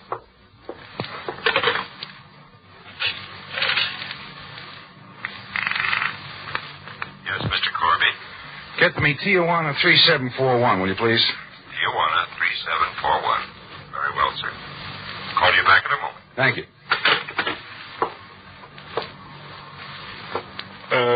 Who is this guy? His name is Sanchez. He's top man in the syndicate? As far as I know. Huh. That must be your friend. Answer. Hello? Oh, that's all right. I'll talk to him. Hello, Sanchez. This is Elaine Brandt. Elaine. Just a moment, Sanchez. What is it, Lee? Hold the receiver to one side so I can listen in. Sanchez? Si, Senorita Brandt. I have been waiting for your call quite anxiously. Everything's arranged. I can be at the Cafe Ruiz with everything you want by 10 o'clock. Is that agreeable? Very. The Cafe Ruiz, 10 o'clock. I will be waiting, Senorita Brandt. Adios. Well, Lee, you heard. Yeah, I heard. Satisfied this time? Really satisfied. Well, I'll go back to my hotel. You check out, rent a car, and pick me up out front in about a half hour. We're due to meet Sanchez in Tijuana at 10. I'll be there. And remember, Lee, no more tricks. Neither of us can afford them.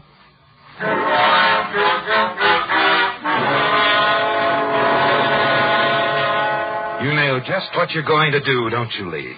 The moment Elaine leaves, you go downstairs, check out, and rent a car. Then you hurry over to her hotel and take the stairs up to her room.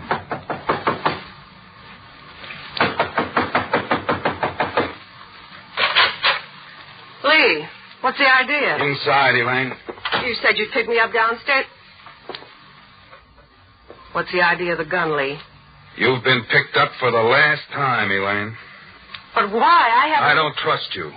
You double-crossed your other partner and killed him, and you'll do the same thing to me the first chance you get. You're wrong. I'm not taking chances. You'll never get away with it. Somebody will hear the shot. Sure they will. That won't make any difference. You see, the first thing I'm going to do is lock your door. And I'm going to leave by that fire escape outside your window. By the time they force that door, I'll be in the car on the way to Tijuana. Well, they'll see you. No, it's pretty dark. Besides, they won't be thinking of that. So long, Elaine. No,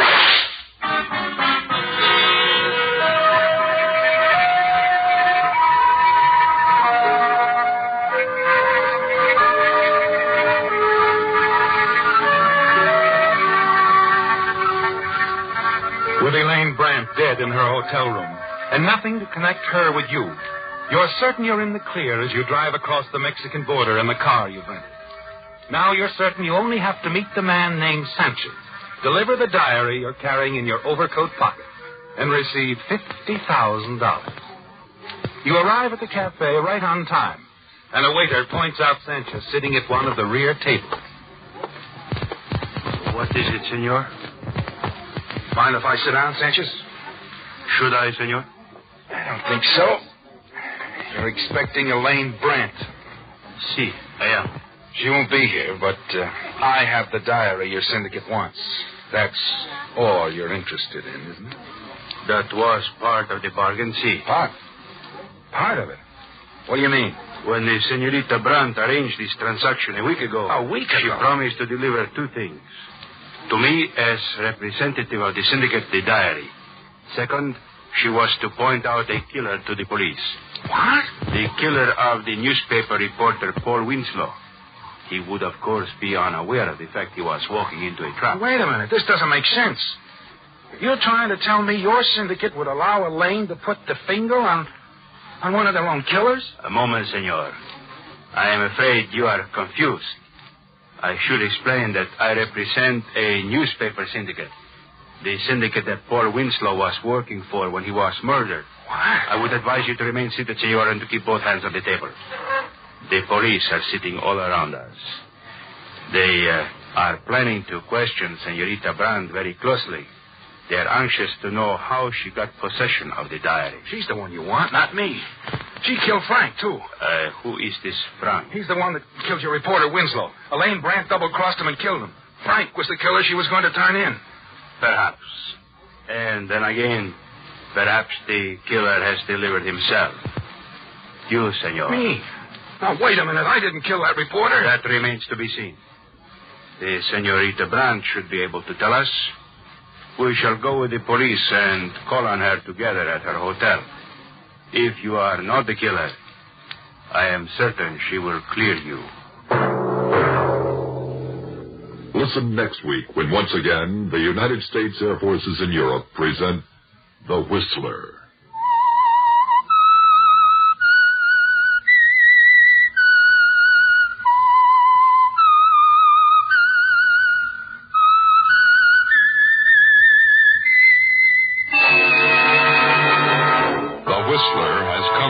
Through the worldwide facilities of the United States Armed Forces Radio and Television Service.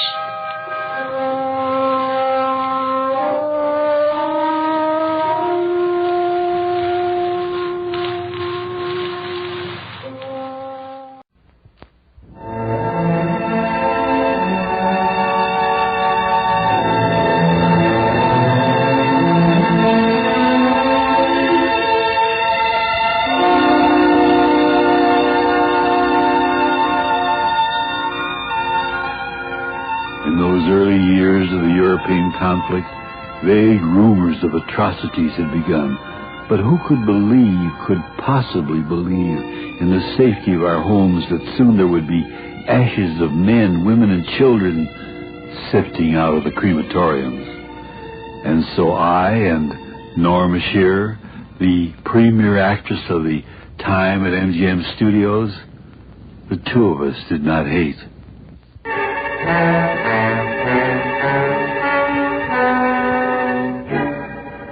Everyman's Theater, written and created by Arch Oboler.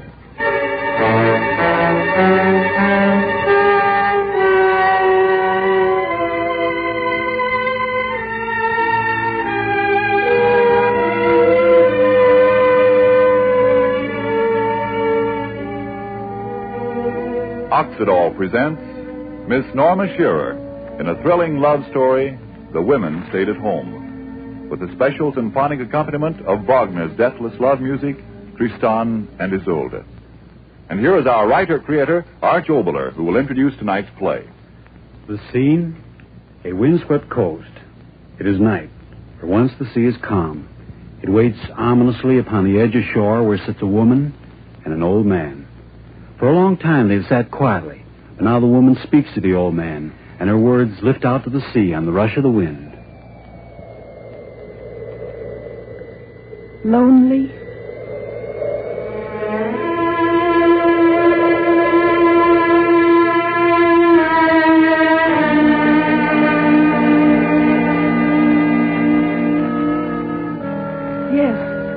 I was lonely.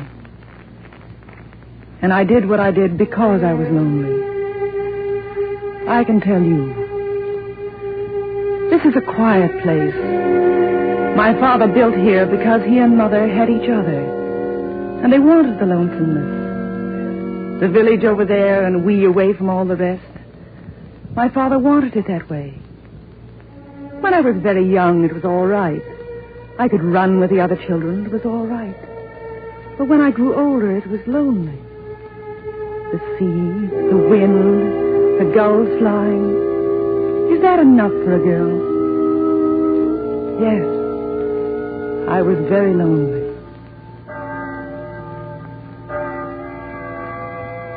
Father died at sea. A storm. His boat. Then Mother.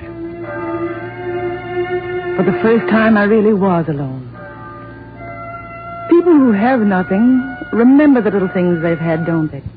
I remember things so clearly. The way the clouds were one day when the sun went down. A boat that stood out on the horizon and then in a second went under. The way so many of... No. Why talk of that? I'll tell you of John. He came to the village a month after Mother died. He had a pack on his back and a smile that lifted the heart. I met him right where we sit. Hello, girl. Oh. Oh, I'm sorry if I startled you. I didn't know that... Yes, I know. My mother used to say it of me, too. I had to walk like a cat on tiptoe. Ah, it's a pleasant day. Yes, isn't it? Where are you from? That house. Oh. It's a strange, lonely place to build a house, isn't it? Yes. May I tell you my name? It's John Clark. How do you do? Would you tell me yours? Celia Harris. Celia? There's a name. Yes, from a boat. What? Oh, beg your pardon. It's your name, isn't it? I've no right to use it. You said a boat? Yes, my boat. I'm going to make a living at fishing. That's why I came here. And I've got a new boat. Well, not exactly new, and I've been beating out the inside of my head trying to think of a lucky name for it. Celia. Ah, it's a lovely name. Do you mind if I tell you that? Do you mind?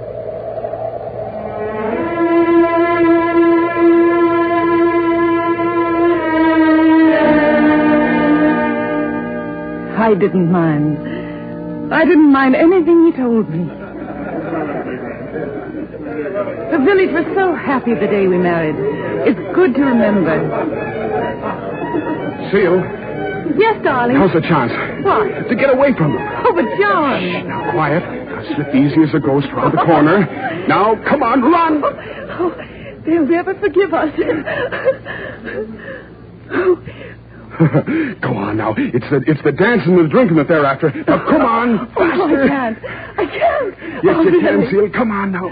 Oh, no, John, no. What? I can't. Not another step. Oh, it's beating so. My heart. My heart. John. Oh, I want you. I'm yours. Always mine. Always mine.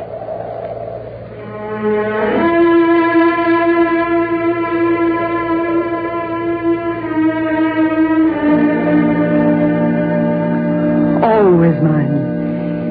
He said that. Always mine. Tell me, how long is always? Is always the moment he held me, and his lips were tight on mine, and his arms held me, and he... No. Why should I ask? I really know. Always with him was that night. Because the next night... Constable! Aye. Celia, goodbye, darling. I'll be thinking about you. I'll bring a good catch home for you. I'll see you in a fortnight, darling. Just in a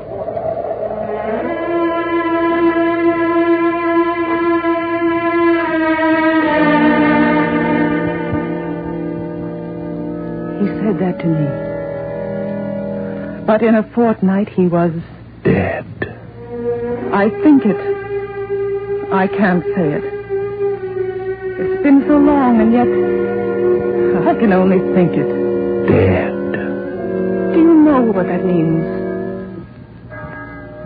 We have come here to say the last words for the soul of the one whom the sea has taken to the Lord. Goodbye, John Clark. The Lord in his wisdom has buried you in the boundless grave of the ocean. We bow our heads and we weep our tears. We have the memory of you.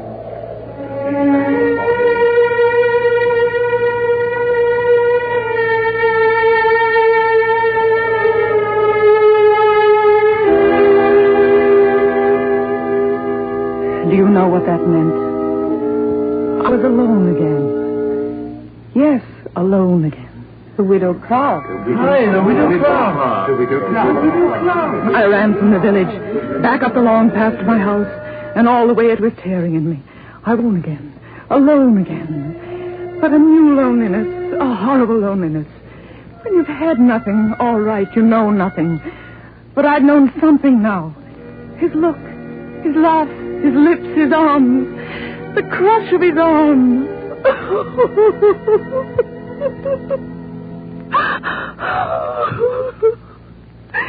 I was alone again.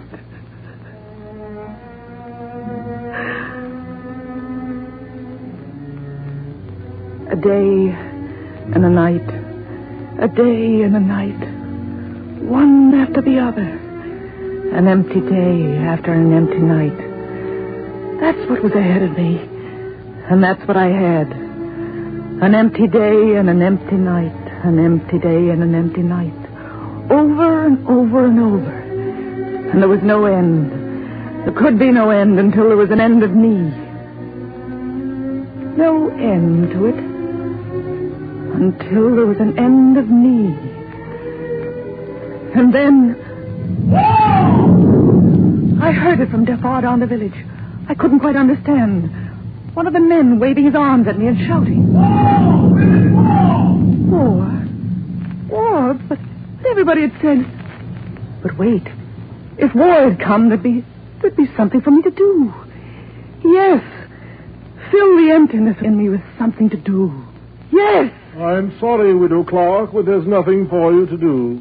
Everything's being taken care of in the proper manner. Sorry, Widow Clark, there's nothing for you to do. Nothing for me to do. Nothing for me. Nothing for me. Navy blockade them. You are to naval vessels, submarine, army, navy, army, navy. But nothing for me. War means something to those who have something to live for, to fight for. But when you have nothing... Empty days after empty nights. Over again, over again. Again I began to think. No end to it until there is an end to me. Why not? Walk into the sea. Let the sea fill my emptiness. Cover my loneliness. Why not? Why not? I left the house and walked toward the sea. The sand crushed beneath my feet the way it did that night. That night he ran with me. The water was dark. I was at the edge and into it. Deeper and deeper into it. Cold against me. Cold as the days and the nights. But this coldness would end, and with that ending put a finish to the ache in me. And then something touched me. I looked down, white in the water. A hand. John. The thought echoing in my head, and then no. A stranger. Someone. I dragged him out of the water to the beach. A stranger drowned in the sea. Dead, yes. But no. My ear against the wet of him. His heart, yes. Beat of it. Faint, but the beat of it. Dragged him, carried him to the house. Warmed him, hour after hour. And slowly the beat lifted with the blood in him. stronger and stronger.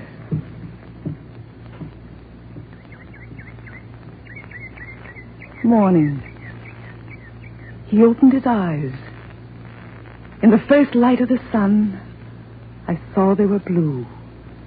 As blue as John's had been. Mutter. His first words, what? Mutter. Who? I ran to where I'd thrown the clothes, the buttons, words on them. He was the enemy. The enemy. I knew what I had to do. Go down to the village. Say, listen, everybody! A man from an enemy boat. Caught him! Come and get him!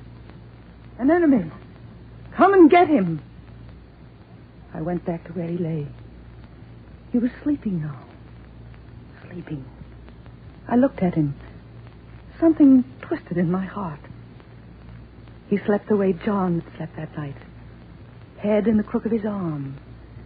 Sandy hair curling down on her forehead, smooth and brown. He slept that night. Listen, everybody! An enemy! Yes, I must tell them. I must. He slept. Woke for a few hours, then slept again. Let him sleep, I told myself. There'll be time to tell them tomorrow. But I didn't tell them tomorrow. He was sick. I had to make him well. Then I would tell them. How many days went? I don't remember. All I remember is moments. Bart. What did you say? Bart. No. That's a bird. Bird. Bird. That's very good. Pretty bird. Pretty bird. Pretty bird. So I began to teach him how to speak my language. I, you, me. Why not? I wanted him water, to speak the way I did. we, they, night. In the prison camp, I'm it would help him to know our hungry. language. So I taught him. Sleep. I am Carl. I am Carl. I am Carl. Good. Good. Now try something else. I am Carl. You are... Celia. Say, how do you do, Celia? How are you do, Celia? No. How do you do? How do you do, Celia? I am Carl. I am Carl. Soon he was well enough to be up and about.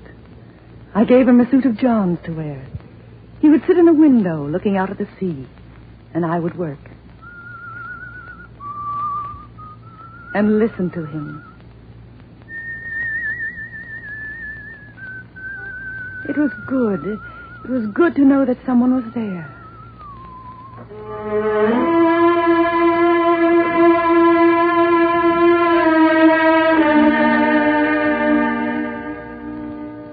Suddenly, I realized something. I wasn't lonely anymore. Not lonely. Can you understand what that means? To have had nothing and then to have something. Someone to talk to listen to laugh with, to... Naval battles, submarine, army, navy, army, navy, army, navy. But I had to tell them I had to. Had to? And then I began to ask myself why. What had I to do with war? What had I to do with enemies? Sorry, Widow Clark. There's nothing for you to do. Everything's been taken care of in the proper manner. Sorry, Widow Clark. There's nothing for you to do. Celia, you are very good to me. He was no enemy to me. Just Carl. And his eyes were blue. And his face was gentle. And when he smiled, his lips... No. How could I tell him? And then... it happened. Celia, who is there? I don't know. No one ever comes up here. You must answer. Hide. No, trouble. The police. They'll take Hide, you. I tell you quickly. Well, I'd begun to wonder if you were home. Oh, Mr. Stanford, what do you want? Want? Now, there's a question. Climb all the way down that infernal path and you look at me as if I brought you bad news. Well, I don't, and that's a fact. Well? I'll tell you plain enough. A chance to do your duty. Yes, and I'm the one who's fixed it for you. What? What? Have you no other word but what? Your duty in this war, of course. The district teacher's off to join his regiment. You come down to the district schoolhouse 3 times a week and teach the children. A chance to do your duty, Widow Clark, for God and country. For God and country? Teach the children. Come down to the schoolhouse. Leave him. I will be all right, Celia. Go. I will be all right. So I went down to the village again and heard of many things down in the village. They're drowning our men. They're swamping the lifeboat. They're swamping the lifeboat. They. Oh, yes, the enemy. Drowning and bombing and killing. They. The enemy. All day long, all I heard, the enemy. I climbed the path. Back to the house at sundown. He was waiting. Celia, I'm very happy to see you. I said nothing. What could I say? We ate. It grew dark. He didn't speak again. Just looked at me.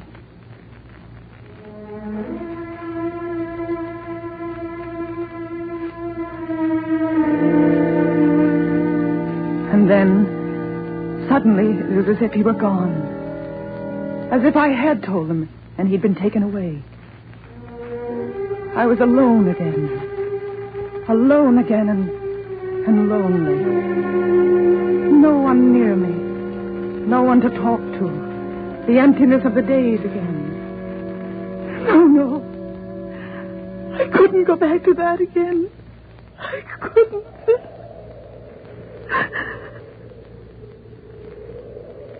The next day, down to the village again. I wouldn't listen this time, I told myself. But in the schoolhouse, my brother and me on the boat they torpedoed yesterday.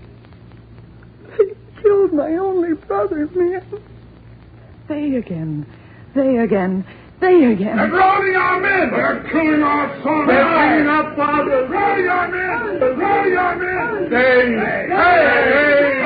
No. I turned. I ran. Away from them. They. No, they. He was only one. Only one. And he was in my house. And he was in my heart. All right, I said it. In my heart.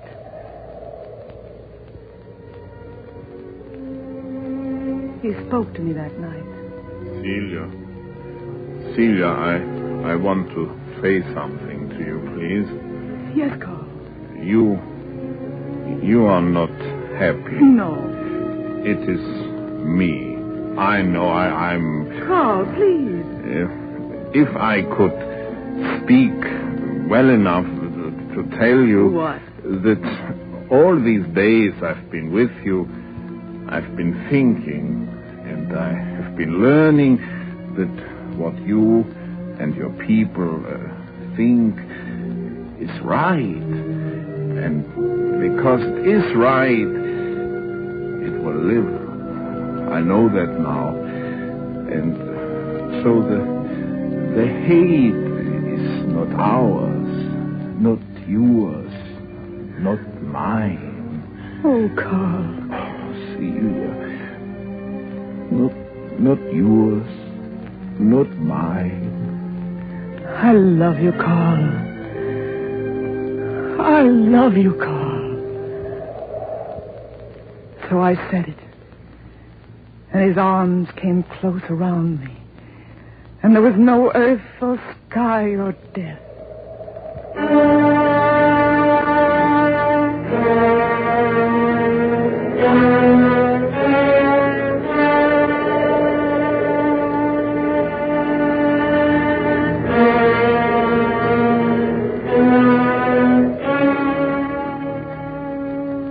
The days after that, days that stood still in wonder, and then in rush were gone. Warm days, lazy days, wonderful days. Days when the sky reached down and lifted us up to the clouds, and we... Oh, Carl. And then a new day. A morning. Sun awakened me. Stretched out my hand. Carl. No. Carl, where are you? Carl, where are you? Carl! Gone. Gone. I cried. Not very long. You see, I understood. Always in our days together, there'd been a cloud. And with each passing day, that cloud would have grown larger and larger until there was no warmth of sun for us. The cloud of fear. Fear that someone of the village would see us. See him, and seeing him end my world for me. And he knew that. And so he went away.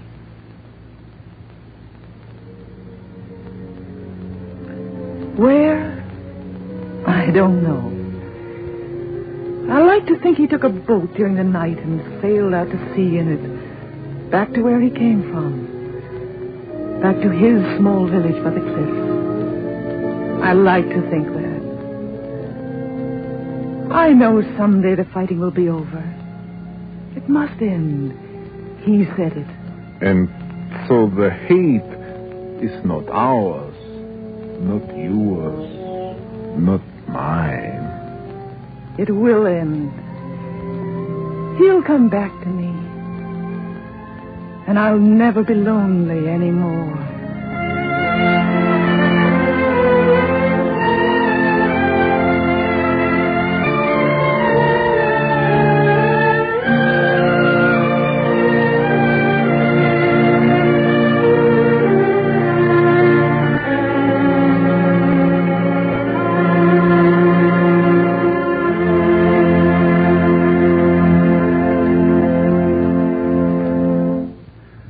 This is Arch Oboler. Tonight has been a great privilege to bring you Norma Shearer in my play, The Women Stayed at Home. All of us here, and I know you out there, are grateful to Miss Shearer for her stirring performance. With Miss Shearer were Hans Conried and Howard Duff. The special arrangement of Wagner's Tristan und Isolde was arranged and conducted by Gordon Jenkins.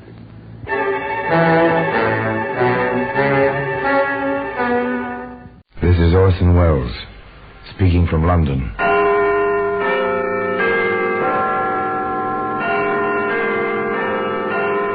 The Black Museum, the repository of death.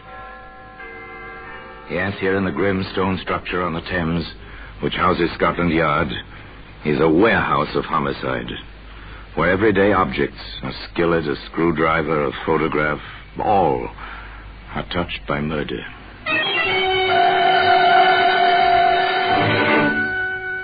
Here's a .22 caliber pistol. It's a familiar object. You've seen one or its picture. You've never touched one. An elegant little weapon. Blue steel, mother of pearl inlaid grip. Beautiful in its dainty, snub-nosed wickedness. A lady's weapon, wouldn't you say, Pepper? Looks as if it wouldn't harm a fly. Pretty in its way, Inspector. Pretty and dangerous. There ought to be a law forbidding the manufacture of these toys. Every one of them is capable of death. Well, today, this little blue .22 can be found among the exhibits in the Black Museum.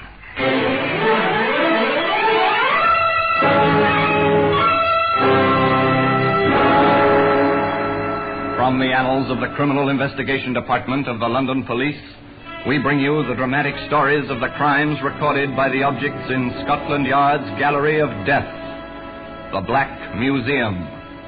In just a moment, you will hear The Black Museum, starring Orson Welles.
Now, The Black Museum, starring Orson Welles.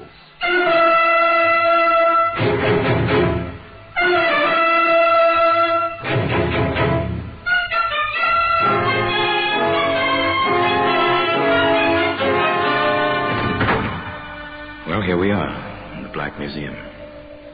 Scotland Yard's Museum of Murder. It's an impressive place. The kind of echoing awe which comes from a vaulted ceiling and somber lighting. Weird, fantastic, with a harsh, real fantasy that comes with murder.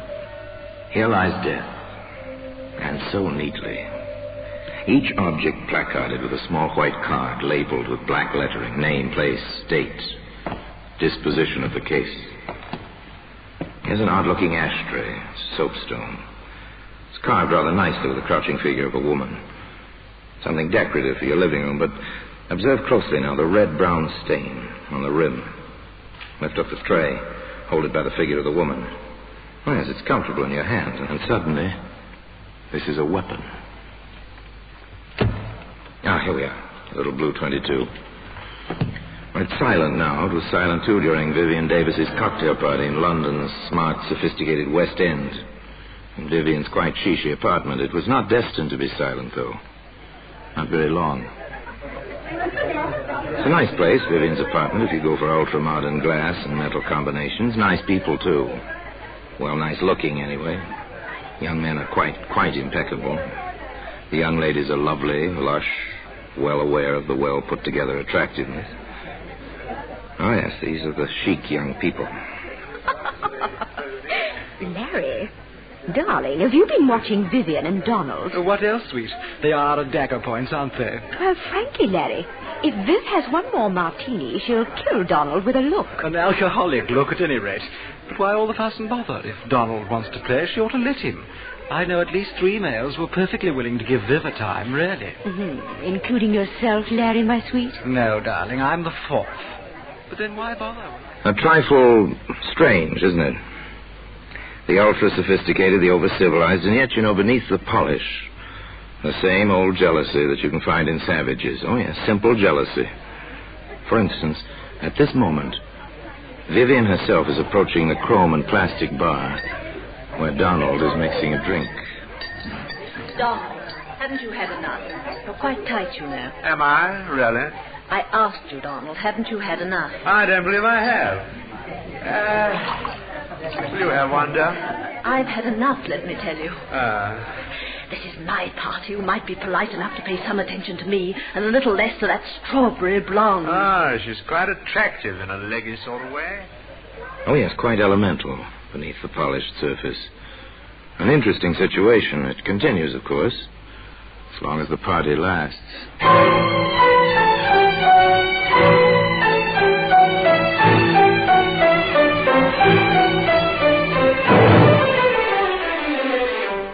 It continues, as a matter of fact, well past the end of the party, even to the moment when May and Larry are making their farewells. The last of the guests to go. Oh, it was simply marvelous, Viv, darling.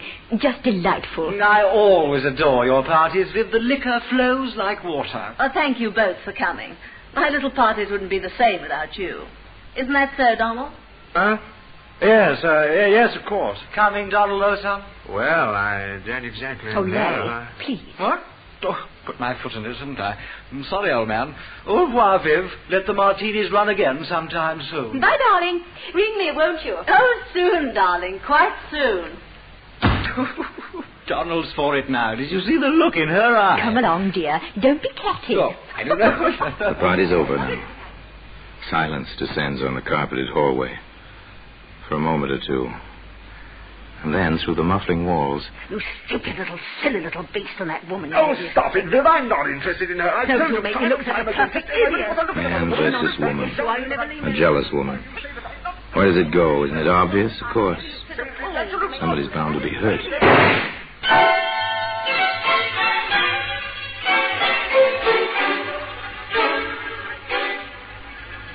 Inspector Summers and Detective Pepper arrived quickly from the yard. This seems to be the weapon, Inspector. A .22.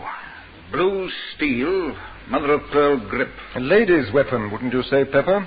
Looks as if it wouldn't harm a fly. Pretty in its way, Inspector. Pretty and dangerous.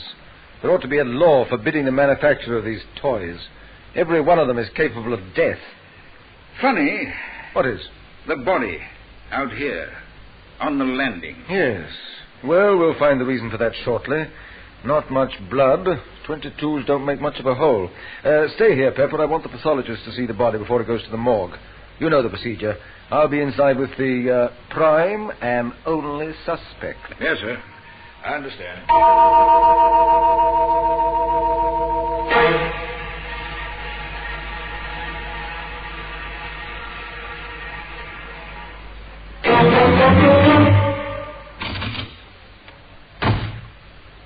All right.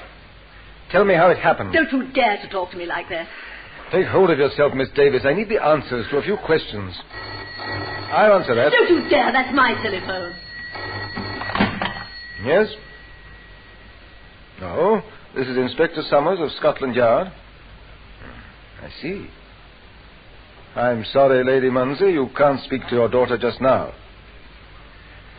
Yes. She'll be coming down to the yard. You can come there if you wish. Goodbye. Now will you leave me alone? You know who my mother is. Which do you prefer, to answer my questions here or to come down to the yard? I refuse to answer anything. That won't look well in the report, miss. Oh, get out of here. Get out. Take now. hold of yourself, Miss Davis. I told you. Donald and I were arguing. I suppose I grabbed the gun from under the pillow where I keep it. He tried to take it away from me. And next I knew there was a shot and he was mumbling something about a doctor. And then he was dead. Oh, now leave me alone. Leave me alone. Inspector Summers felt that further questioning was indicated.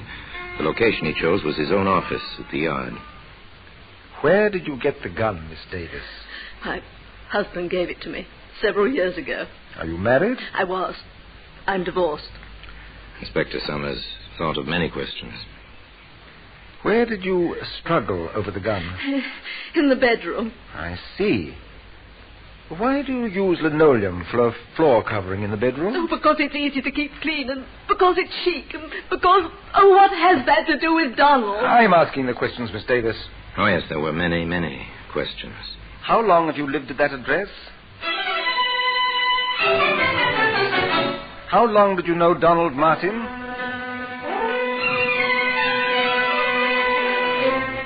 Have you ever bought any ammunition for that gun?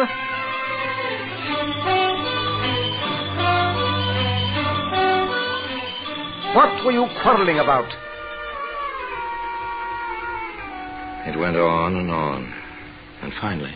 Very well, Miss Davis. We shan't hold you. But don't leave London. And your mother is waiting for you. You better go home with her. We are sealing your apartment.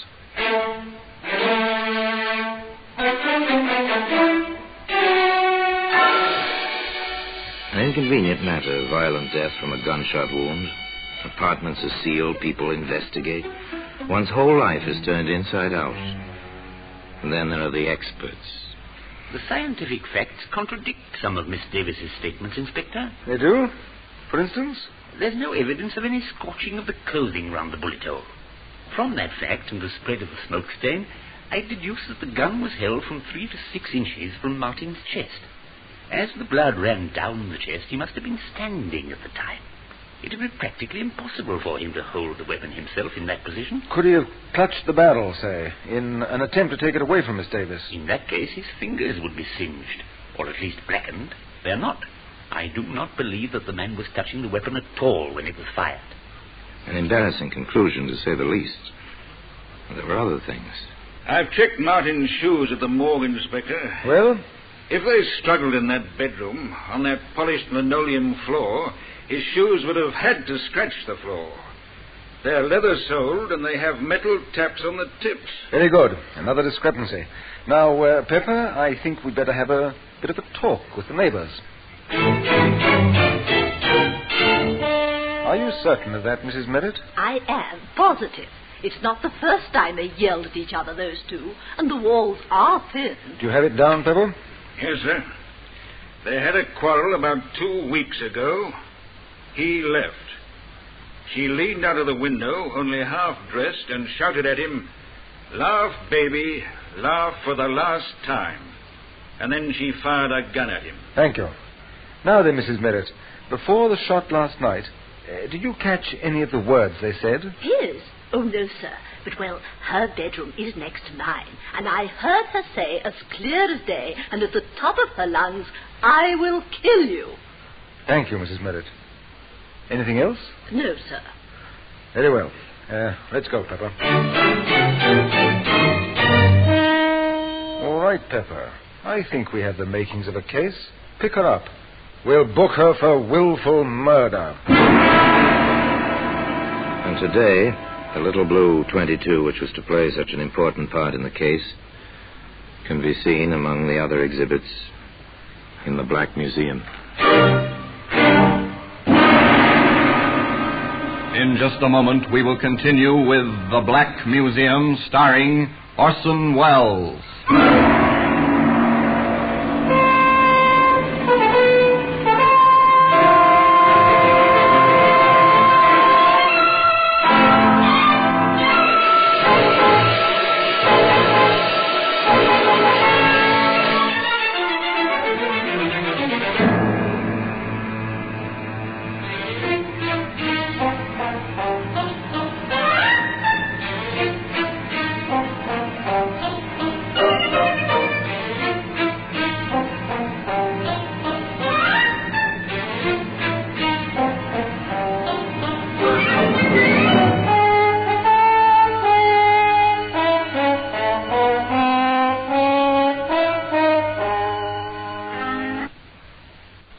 And now we continue with The Black Museum, starring Orson Welles.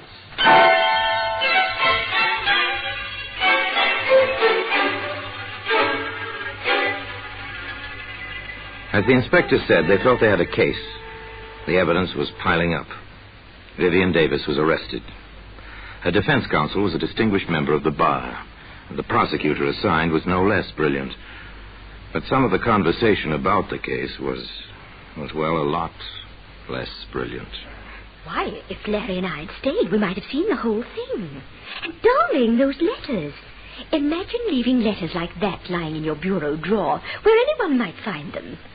And do you suppose the prosecution will use them for evidence?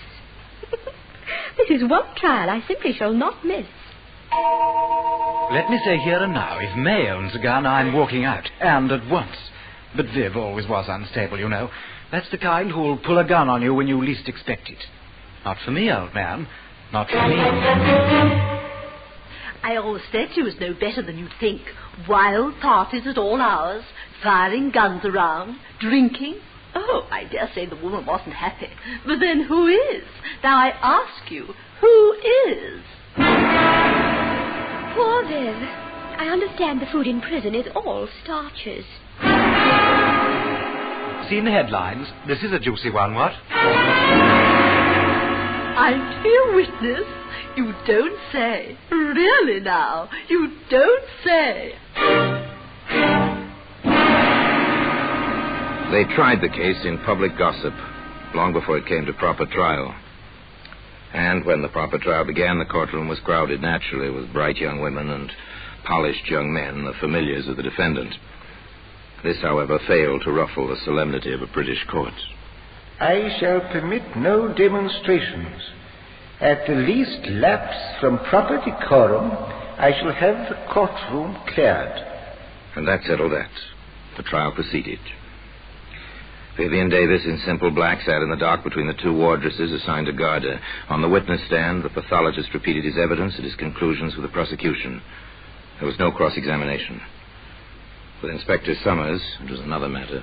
Inspector, you heard the prison doctor testify that when Miss Davis was admitted to the prison after her arrest, he found bruises on her arms and on one thigh. Yes, sir. And that such bruises might have been sustained in a struggle. Yes, sir. Very well. Now then, in your experience, have you found that when one person handles a gun, that person's fingerprints are usually found on the weapon? That has been my experience. However, if two parties struggled for possession of a certain weapon, would there be fingerprints? In most cases, no, sir. They tend to smudge or eliminate each other's prints. This weapon, which you've identified and which has been entered in evidence as Exhibit A, did you find this weapon at the scene of the alleged crime? I did. Did you examine it carefully? I did. Did you have it tested for fingerprints? I did. Did you find any? Yes, sir. How many sets? Only one set of prints were on that gun. Whose were they, Inspector? Now tell the jury, please, whose fingerprints were on that gun? Only my own. One more point, Inspector. You stated that you found a bullet in the wall of the bedroom, correct? Yes, sir. Have you any reason to believe this bullet was fired on the night of the alleged crime? It could have been fired at any time, I suppose. Thank you, Inspector. That's all. Mrs. Merritt, the eager next-door neighbor, had her proverbial day in court. Yes, sir. Just as I told the inspector, she screamed at him, hanging out of the window only half-dressed, and then she fired a shot at him. Counsel for the defense spent little time in the cross-examination of Mrs. Merritt. Madam, did you actually see Miss Davis fire a pistol or gun of some sort at the deceased? I heard the shot after she yelled at him. You said she was only half-dressed at the time. Is that correct? Yes, sir. Then you must have seen her. Well, I took one look, and after that I only listened. Why? Why, Mrs. Merritt? When a woman is in her condition, no other woman cares to watch her. I see. This is your opinion. It certainly is. Your Lordship, I respectfully request that the answers to the last two questions be stricken from the record as constituting an opinion and not evidence. Further, on the grounds that opinions are not warranted, as the witness is not qualified as an expert. Well, The clerk will strike the last two answers from the record, and the jury is instructed to ignore the testimony. Proceed. No further questions. Thank you, Mrs. Merritt. Back and forth, the battle raged, a battle for a woman's life. The case for the Crown was ably presented. The defense, by cross-examination, by objections in the record, sought to upset testimony to establish points which could be played upon later, the climax of the trial, when Vivian Davis herself took the stand in her own defense. Now, Miss Davis, you understand the seriousness of this situation. Of course. I refer to the testimony that you once fired a gun at Donald Martin from your bedroom window. Is this true? No, it's not true. What did happen that evening? He'd come to see me. He'd asked me for money to pay a gambling debt, and I refused. We quarreled, and he left. I was furious, and I called to him from my window. Then I went back into the room and fired one shot to make him think I'd killed myself. What happened then? Oh, Donald... Mr. Martin came rushing back, and we were friends again. Miss Davis, have you ever pointed a weapon at Mr. Martin? No, never. Have you wanted to? No, never. Did you shoot him the night he died? No! Have you any recollection of his having spoken to you between the time he was shot and the moment he died? I'll never forget it as long as I live. What did he say? He said, I wish the doctor would hurry. I want to tell him that this was an accident. It's not your fault. He said it over and over. And then he was dead. Thank you, Davis. Your witness. Pull yourself together, Miss Davis. Yes, sir. Very well. I submit, Miss Davis, that the truth of your first public quarrel is, as it was stated by your previous witness, that you did fire out of your window at Mr. Martin. Oh, no, never. I fired in the room. I wanted to frighten him. Miss Davis, is this your pistol? Yes. Is this the weapon which killed Mr. Martin? Yes. And on the night this gun, your gun, killed Mr. Martin, you had a quarrel, a second quarrel. Yes. You were, to put it simply, jealous of his behavior with other women. Oh, I was so jealous I threatened to kill myself. You threatened to kill yourself? Yes. Then why did you shout, "I will kill you"? No, I never said that. What did you say, Miss Davis? I never said I'll shoot myself. The other, I never said. Why should I? I was jealous, but that was because I loved him. Oh, you've got to believe me. I loved him. I did. There was more, much more, over and over, but they never managed to shake her on the essential points. I never pointed a gun at Donald in my life. And, of course, I never said I'd kill him. I said I'd kill myself. at long last, with Vivian Davis on the verge of collapse, the prosecutor let her go. Shortly thereafter, the defense rested. Summations were brief. For the prosecution, this woman is guilty of the crime with which she is charged. There is no doubt in our minds, nor should there be any in yours, that she held the pistol and fired the shot. for the defense, Clear that no woman kills the man she loves, despite the violence of their quarrels. This was an accident. It is clear that it was an accident. the presiding justice was clear and concise in his charge to the jury. Gentlemen of the jury, in conclusion, let me advise you there are three possible verdicts you may return under the present indictment. Guilty of murder, guilty of manslaughter, or not guilty of any offense. I commend the accused to your most painstaking deliberations. The jury filed out. They stayed out for 2 long, weary hours. There was chatter in the courtroom. There always is. But even the gossip was subdued. Everybody waited. Waited. It seems perfectly incredible. A murder trial, and I've been in on it since the beginning. I do hope the judge wasn't as much against her as he seemed to be. It was really too exciting for words. I've had more dinner invitations because I know Viv. Oh, well, after all, the poor girl might be hanged, you know. Oh, grisly thought. Well, for my part, even if she gets off, there'll be one advantage. She'll never be my neighbor again, and that will be an improvement, I'd say. And at long last, the waiting was over. The prisoner arose in the dock, at the judge's request. The foreman of the jury faced the prisoner in the court. The age-old formula was intoned by the clerk.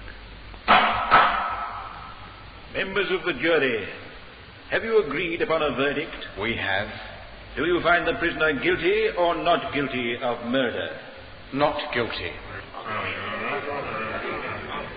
Do you find the prisoner guilty or not guilty of manslaughter?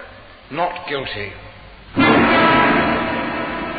Yet, despite that verdict, the little blue 22 can be seen today among the exhibits in the Black Museum.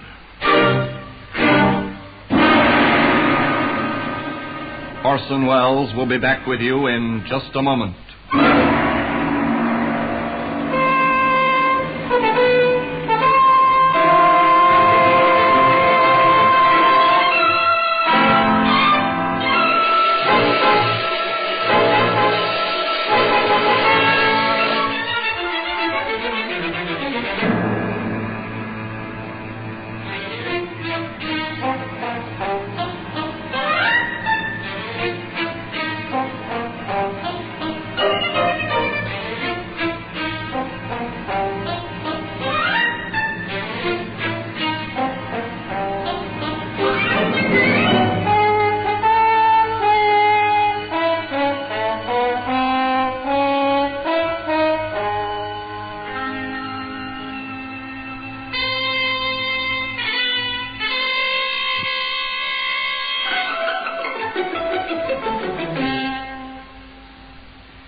now here in person is Orson Welles.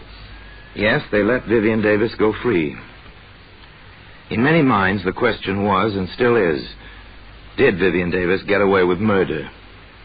Frankly, I don't believe anyone gets away with murder. Murder stays with a killer, twisting mind and heart and soul, even in the unsuspected and therefore unsolved cases. Where Vivian Davis was concerned, perhaps the real crime was insecurity and the kind of violent jealousy that grows from fear.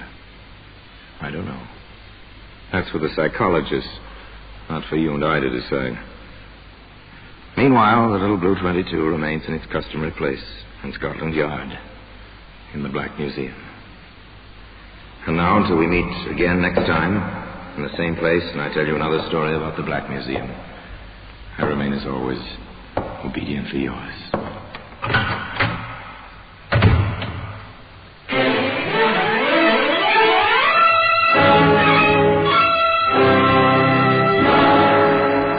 The Black Museum, starring Orson Welles, is presented by arrangement with Metro-Goldwyn-Mayer Radio Attractions. The program is written by Ara Marion, with original music composed and conducted by Sidney Torch. Produced by Harry Allen Towers.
The Mysterious Traveler, written, produced, and directed by Robert A. Arthur and David Kogan, and presenting tonight two of radio's foremost personalities, Everett Sloane and Kermit Murdoch, in Survival of the Fittest.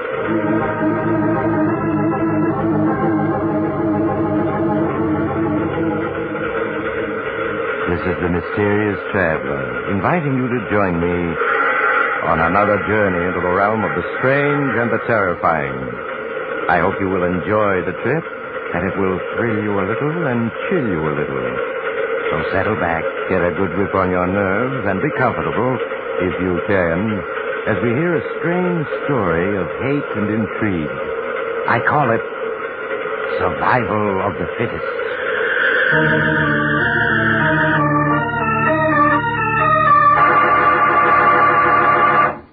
But first, a short message from the Ford dealers of America.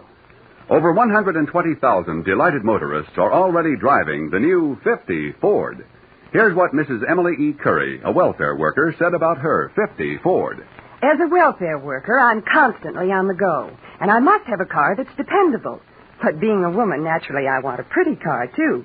I looked at all the cars and selected Ford because it gives me most of what I want. It's dependable, economical, and a real beauty both inside and outside. I've owned several makes of cars, but none that I like so well as my new 50 Ford. We Ford dealers are not surprised that new owners rave about their 50 Fords. We know every detail of its 50 ways new for 50. But you won't be able to believe how good it is until you test drive the 50 Ford. The classified phone directory will give you the name of the nearest Ford dealer, or perhaps you know him personally. Why don't you phone him tomorrow? Before you buy any car at any price, test drive the 50 Ford. Our story begins near the outskirts of a small New England town. It is early evening. Situated on a high hill that overlooks the town is a large and ancient mansion, the ancestral home of 5 generations of DeWitt. A car turns off the highway and into the private road. Slowly it crawls along the winding and bumpy driveway, its headlights illuminating the crumbling, ghostly-looking mansion. At last the car comes to a stop. An elderly man gets out and walks up the wide stone steps to the front door. He looks about uneasily, then lifts the huge knocker on the door.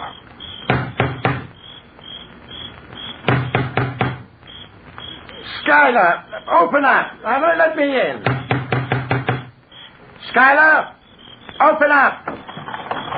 Who's down there? It's Paul Adams. I must see you. Go away, you old vulture. I don't want to see you.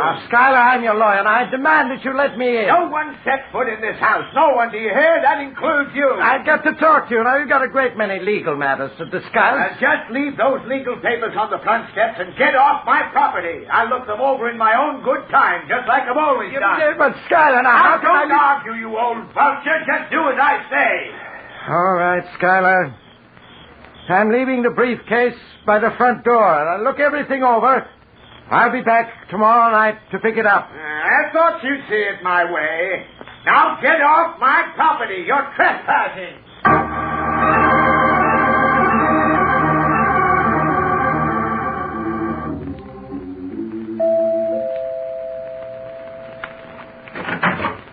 Oh, good evening, Paul. Come in. Thank you, Alex. Come into my study. What brings you here at this hour? Alex, I've just been out to the DeWitt mansion to see Skylar. Oh? Now have a seat. Thank you. And what did you go out to see Skylar about? Legal matters? What else? Alex, that man's getting more and more difficult to deal with. You realize that in the 20 years I've been his lawyer, he's never allowed me into that house? Well, I hardly know what he looks like. I'm afraid very few people do. Alex, you're his doctor, the one person he permits inside that mansion. You've got to do something. What do you suggest? He's getting worse all the time. It's unbelievable. A man with all that money cutting himself off from life. And all on account of a woman. You never knew Skylar's wife, did you? No. Was she as beautiful as they say? Words can't describe Christine's beauty. She was the most beautiful woman I've ever seen. And the cleverest as well. It sounds to me, Doctor, as though you'd been in love with her yourself. I was. I'll never forget the day that Christine ran off to Paris with Gordon DeWitt, Schuyler's brother. When Schuyler found her note, he was like a madman. Too bad. But both Christine and Gordon DeWitt are dead. They were killed in that air raid in London during the war. Now, Schuyler knows that. It's time he stopped thinking of her. Not Schuyler. He'll go on living in that huge mansion with his memories until the day he dies. You'd think he'd go insane there alone without anyone to talk to. He isn't quite alone. He has 3 cats for company. Cats? You call that company? What does he do with himself? Well, for one thing, he reads a great deal. Yes. At this moment, he's probably sitting in his study, reading by oil light. There are books piled all over the place, with hardly space to walk. And the cats are in the study with him. You know, I suspect that when Schuyler is alone, he speaks to them, treats them as if they were human, and could understand.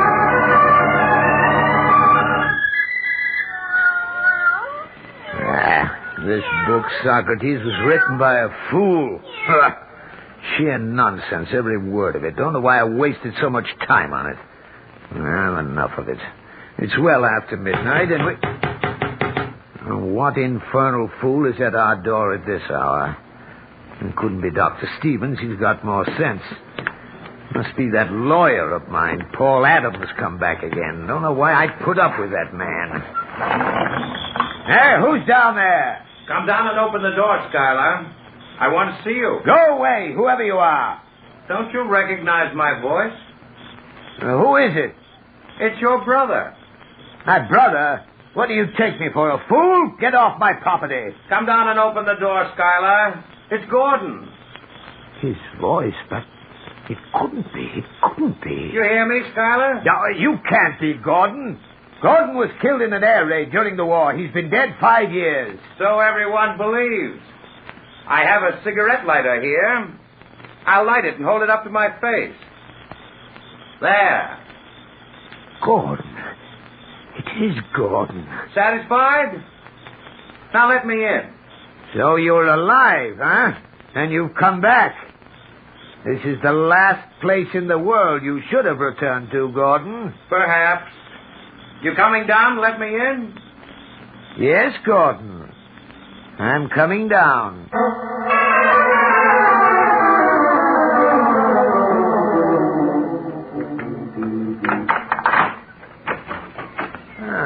Come in, Gordon. You've changed, Schuyler. Considerably. Yes, Gordon. I've changed considerably. It's been 20 years. They said you'd been killed in an air raid during the war. I walked out of a London theater 2 minutes before it was demolished by a bomb. It was assumed I'd been killed with hundreds of others. And Christine? She died in the theater. Poor Christine. Poor Christine, indeed. You dare laugh at her memory? It's time, Schuyler, you learn the truth about Christine. I forbid you to speak about her, Gordon. Not a word. You're going to listen whether you like it or not. Sit down. I'll kill you, Gordon. Sit where you are. That's better. From the moment you met Christine 25 years ago, you behaved like a fool. You saw Christine not as she was, but as someone to be placed on a pedestal, worshipped. She was never the woman you dreamed of. Christine was like the rest of us, with all our faults and weaknesses. Everything you're saying is a lie, a lie. If she hadn't run off with me, she'd have run off with any one of half a dozen other men who were in love with her. Not a word you're saying is true, not a word. You turned her head with your lies and promises. You robbed me of her love, lured her away. Only an idiot would believe that. Christine ran off with me because she wanted to. She was a woman with desires and a mind of her own. I don't believe a word of it, not a word. You're saying all this for a purpose. What do you want? Why have you come here? What I've told you is true. My purpose in coming here? Very simple. Money. I chose to allow everyone to believe I'd died in that London theater because I was heavily in debt. Since that time, I've been living in France under an assumed identity. And you've finally come here for financial assistance, huh? Yes, Schuyler, I have. I know that you're worth millions. You can well afford to give me a small part of it. A bit ironic, don't you think? You run off with a man's wife, and 20 years later you ask him to assist you. I tell you, you were well rid of Christine. The woman you loved didn't exist. And for revealing this great truth to me after 20 years, you expect money, I'm still your brother. You can't let me starve. No, of course I won't let you starve, Gordon. As you say, you are my brother. Then you will give me some money. Money? No. But you're perfectly free to live here with me, Gordon. I've plenty of empty rooms. 40 to be exact. You find here food and shelter. And brotherly love, of course. It wasn't my idea to live here. I'm sorry, Gordon, but that's all I can offer you. I see. Thank you, Schuyler. Leaving already? Goodbye, Schuyler. Goodbye, Gordon. Yes, Socrates. He'll be back. He'll be back.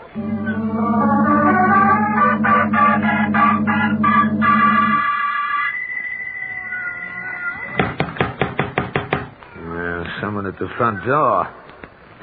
Must be Gordon. I knew he'd be back. Held out a week, but in the end, he came back.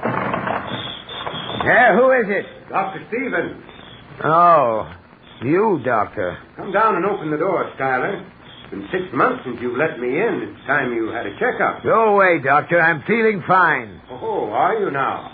And why is your voice so hoarse? I've had a light cold for a couple of weeks, that's all. I don't need any doctor. Now go away. Well, let me in anyway. We can talk, can't we? We've got nothing to talk about, Doctor. You live in one world, I live in another. And what of Christine, Schuyler? We both knew her, loved her. Yes, we both knew her, but I was the only one she loved.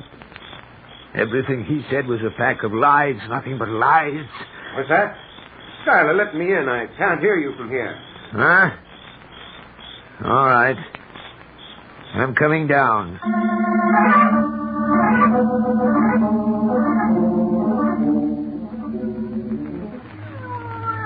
a seat, Doctor. Thank you, Schuyler. You have the oil wick down so low there's hardly any light. Light isn't necessary for talk, Doctor. No, I suppose it isn't. How have you been feeling, Schuyler? Do you have any chest pains? Sounds like a heavy cold to me. I told you I'm all right. Have you had any callers lately? Callers? I mean, has anyone shown up you haven't seen in years? Why, no. Why do you ask? I was just wondering. Gordon is back. Gordon is back? Yes. What are you talking about, Schuyler? Gordon is dead. No, he's alive. You don't know what you're saying, Schuyler. He was killed in a London air raid during the war. No, you're wrong.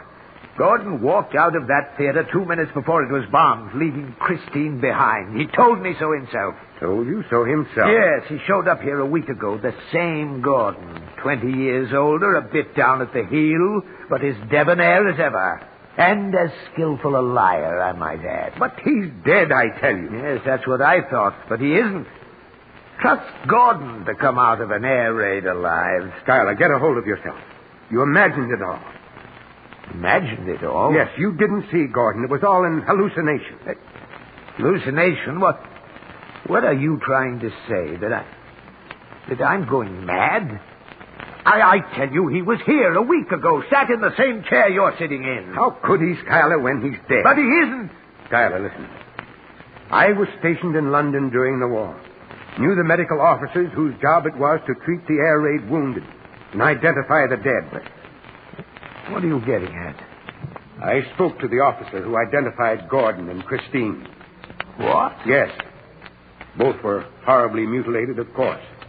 But Gordon was identified by his name bracelet, his ring, and watch. No. No, that couldn't be. It's true. I myself saw the bracelet, the ring, and watch. I recognized the ring. It was the one Gordon got on his 21st birthday. Gordon dead? Yes. But I saw him. I'd swear to it. Of course you would, Schuyler. Hallucinations are like that. So vivid, so lifelike that you would swear to them. Now listen to me, Schuyler.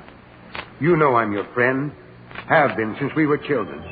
I want you to listen to me very carefully.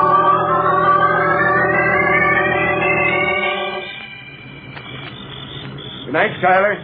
Just leave everything to me. It shouldn't take longer than 2 weeks. All right, Doctor. Everything's going to be all right. There's nothing to worry about. Good night. Good night, Doctor.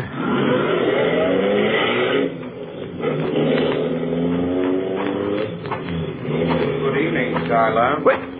Hey, Gordon! That was Alex Stevens, wasn't it? I decided to wait till he left. You're dead. You're dead. What are you talking about? You must be. You've gone out of your mind. Here. Feel my hand. Is that a dead man's hand? But Dr. Stevens said your body had been identified. That he himself had seen your bracelet, ring, watch. So you told him I'd call on you, hmm? He said I'd had a hallucination. Hallucination? I'm afraid not. But the body that was identified, the bracelet, ring, and watch. Very simple. I ran back to the theater after the explosion to see if Christine was still alive. It was then it occurred to me how convenient it would be to have myself thought dead. I found a badly mangled body, removed the identification, and substituted my own. And they thought it was you? Yes. Shall we go in the house? By all means, Gordon. By all means. I gather that you've decided to take advantage of my generous offer. Yes, Schuyler, I haven't any choice. I'm stone broke. I see. Have a seat, Gordon. Thank you. What the devil's so funny? Oh, clever, Gordon. You think I don't know what you've come back for, eh, Gordon? What are you talking about? As you well recall, Gordon, Mother left me the income from a $500,000 trust fund. When I die, that trust fund will go to charity. However, if you should turn up after my death, the income would go to you, wouldn't it? Yes, it would. 40,000 a year. That's a tidy sum. Have you decided how you're going to do it, Gordon? What's it to be, a gun? Poison? A blunt instrument? I haven't quite made up my mind, Schuyler. Aren't you a little frightened? Why should I be?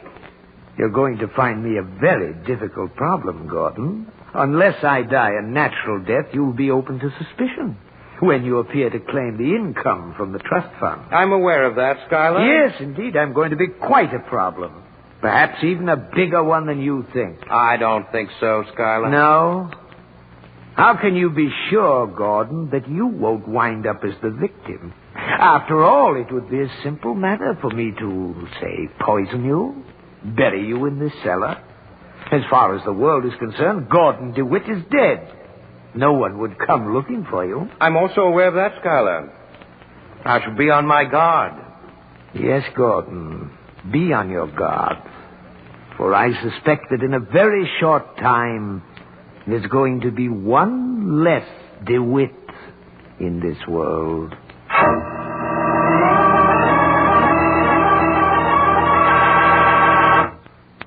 There's an old saying that seeing is believing. But more than 120,000 enthusiastic Ford owners say driving is the proof positive. That's why we Ford dealers want you to test drive the 50 Ford before you buy any car.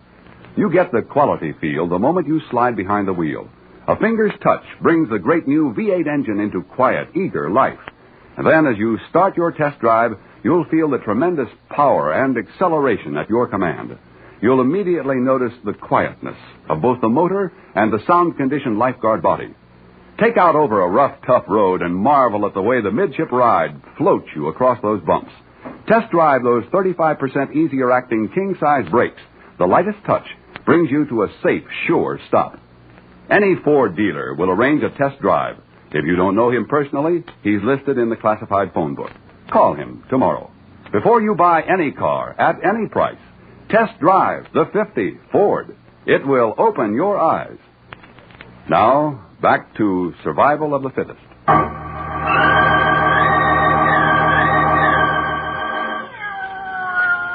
Now, Gordon, supper is ready. You don't say.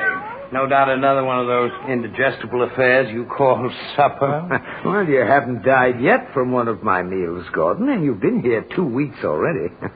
Sit down, join me. Bread, beans, and canned pork. Is that all you ever eat? Just about, Gordon. Oh, help yourself. Thanks. After you. Oh, of course. After all, I did prepare the meal, didn't I? I may be drunk, but not that drunk. Now, Gordon, you mustn't be irritable because you haven't been able to think of a way of killing me and making it look like a natural death. After all, I warned you that I would be a problem. Yes, but I'm no problem. No one knows I'm alive. No one knows I'm here. What are you waiting for? Afraid? Certainly not. It's just that I enjoy the situation. You want to draw this out the last moment, don't you? You think I'll break from the strain of being on constant guard. You're wrong, Schuyler. I won't. No? Then why have you taken to drink? And look at yourself. You hadn't shaved since you set foot in this house. Drunk or sober, I'm a better man than you. We shall see, Gordon. We shall see. More beans? Aren't you afraid you may wait too long, Schuyler? I may try to kill you sooner than you believe. I think I shall sense the moment when you finally thought out a plan and decided to act. You will? Look, Schuyler, I'm picking up this bread knife. How do you know I'm not going to kill you now? You can't. You haven't thought out a plan yet. You're wrong. I've had a plan from the moment I entered this house 2 weeks ago. What? Yes, Schuyler. As for my drinking, that was an act. An act designed to give you a sense of security and to give me time. What do you mean? I've had time to observe you closely, hear the way you talk, learn your every mannerism. You couldn't get away with it. You couldn't. Why not, Schuyler?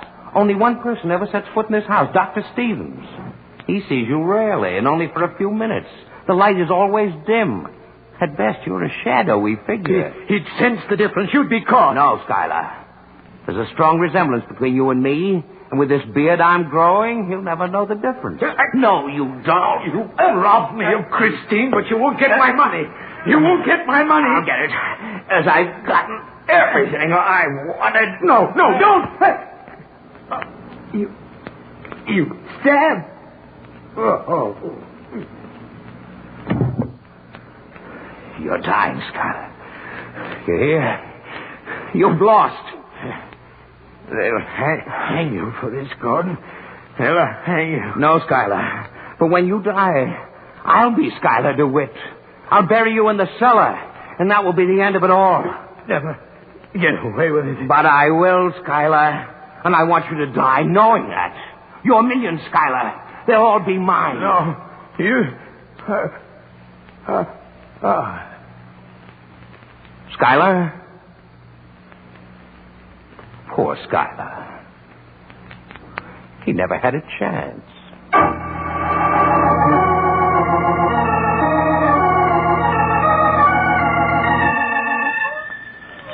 Here, Socrates. Get away, Plato. You've had enough to eat. As long as you're fed, you don't mind having a new master, do you? Now, you're the only ones who can give me away. But I don't think you will. Seems we have a visitor. Now for the impersonation of Skylar. Who's down there? It's Dr. Stevens, Skylar. Sounds as though your cold is gone. My cold? Oh, yes. Come down, let me in. Go away. I don't want to see anyone. Now, don't be unreasonable. You and I have been friends for a long time. Come down and let me in. Not tonight, Doctor. Now go away. What do we do now, Doc? Let me handle this. You just stay in the car. Who's that down there with you? Your lawyer, Paul Adams, and a friend. Well, get off my property, all of you. Skylar, I insist that you let me in. If you don't, I'll force my way in. You'd be breaking the law. That's what you'd be doing, breaking the law. Are you coming down, or do I have to force my way in? I'm coming, Doctor. And you'd better have a good reason for all this.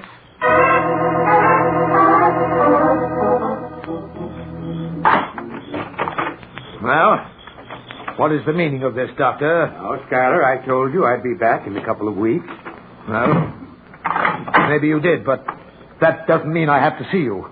A man can change his mind, you know. Oh, so that's it. You've changed your mind. Well, yes. I'm afraid it's too late for that, Skylar. What do you mean? Don't fence with me, Skylar.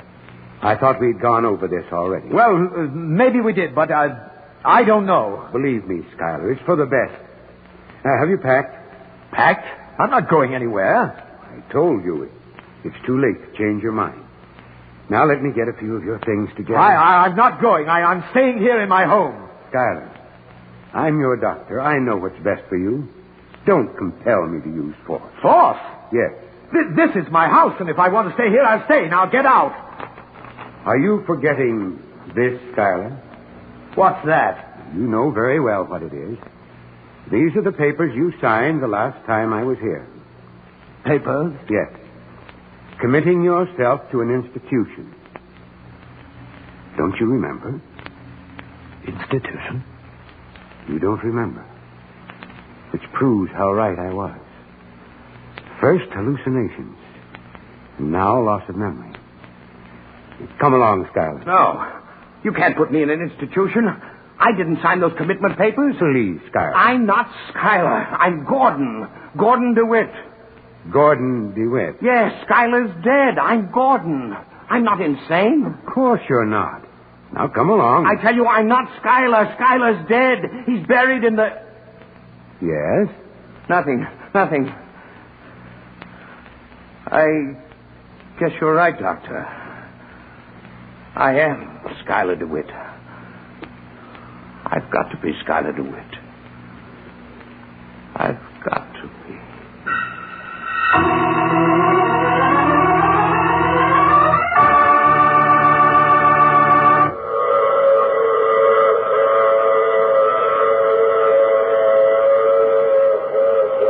This is the mysterious traveler again.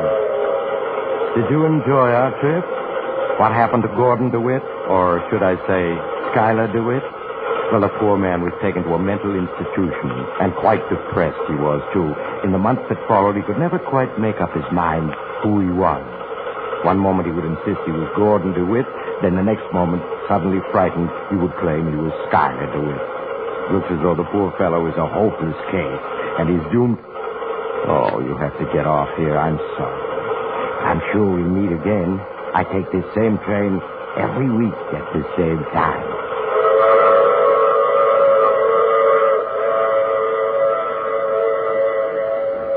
More than 120,000 delighted motorists are already driving the new 50 Ford. Here's what Charles Dahlgren, a contractor, said about his 50 Ford. Well, to make money in my contracting business, I must have equipment that's efficient and economical. And I get more of both from my 50 Ford than any other car I've ever driven. In my work, I've given my Ford a real beating. And it sure can take it. The big V8 Ford engine gives me power to spare. And our maintenance cost records show that this car is one of the most economical machines we have on the job. We Ford dealers know why owners are raving about their 1950 Fords. Their daily driving has proved that the 50 Ford has everything. But until you get behind the wheel yourself, you can't believe how good it is. Your Ford dealer will be delighted to arrange a test drive. You'll find him listed in the classified section of your phone book. Or perhaps you know him personally. Phone him in the morning. Before you buy any car, at any price, test drive the 50 Ford. It will open your eyes. You have just heard The Mysterious Traveler, which is played by Maurice Tarplin. In the cast were Everett Sloan, Kermit Murdoch, and Cameron Prudhomme. Original music is composed and played by Al Finelli. This is Durward Kirby speaking, and this is the Mutual Broadcasting System.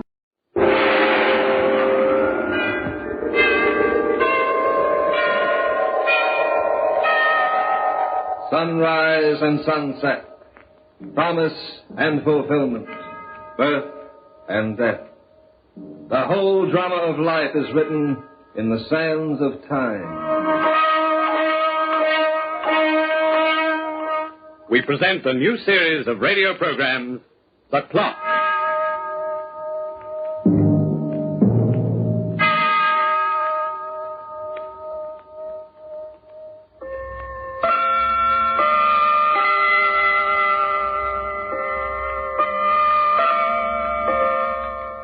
The wheels of chance, like the hands of time, move slowly. But time is more dependable. Chance is not only a gambler and a knave, it's also a playwright. And like the egotistical creature it is, it plays all the parts, including the hero and the villain. Tonight I'd like to tell you of one of its masterpieces, which Chance co-authored with its very good friend Coincidence. A fine pair, Chance and Coincidence, and a lusty match for anyone. Well, the place, Somerville, a drowsy little town with a population of 2,704, including Mrs. Wilson's twins, which were born last week. Somerville's vital statistics are recorded in the town hall, and if you look up the figures on crime, you'll find that Somerville is a very law-abiding place. The last outbreak of violence occurred on June 4th, 1943, when two young boys swiped 3 or 4 potatoes from the bin in front of Mr. Gorsey's general food store. The punishment was swift and just, and was meted out by the culprit's parents. The principal character in our story is a man named Howard Williams, a recent arrival in Somerville. He has a wife and 2 children, a boy and a girl, and 2 occupations, accounting and minding his own business. The time? Well, the time is now.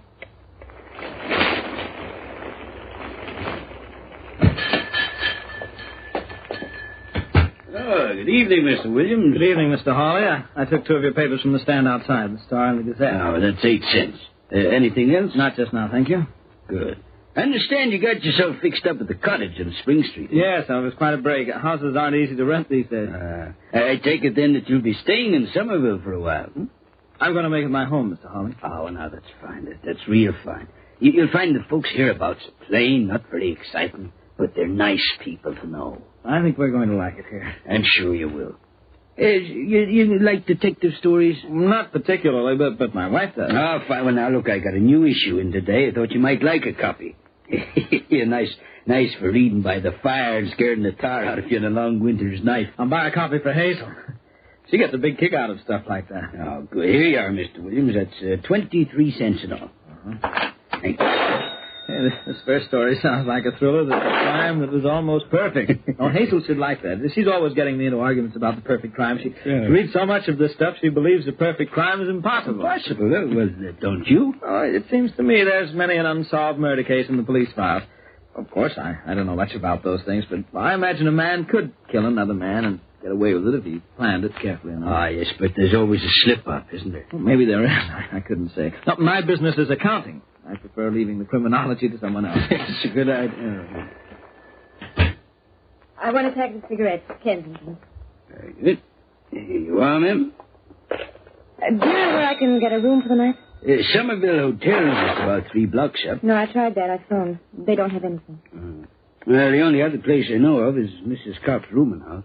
Where's that? It's just outside, about 2 miles up. Is there a bus that goes in that direction? Well, yes, you can catch it right in front of the door. Oh, good. Thanks very much. Oh, don't mention it. Stranger in town, I guess. Mighty pretty, too, eh? Well, I think I'll be on my way, Mr. Hawley. I'm afraid I'm late for dinner. Well, I'm certainly glad to hear you're going to make Somerville your home, Mr. Williams. We're one big happy family in this town, and we always welcome newcomers. It's good to have friends, Mr. Hawley. Lots of friends. And I hope to make them here. I'm a simple man with simple tastes, and I've always wanted to raise my family in a community like this. Drop in again soon, Mr. Williams. I will, and thanks. Good night.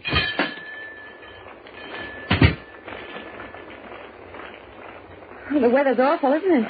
No, it looks like we're in for a storm. It's beginning to hail. How often do those buses run past? I'm not sure. Every 15 minutes, I imagine. Maybe I can get a cab. I'm going in your direction. You are? And I have a car over there. Can I give you a lift? Well, I'd hate to put you to any trouble. No trouble at all. Maybe you'd better not. Why? Oh, well, I guess it's all right. Which car did you say was yours? The gray sedan. Oh, let's go.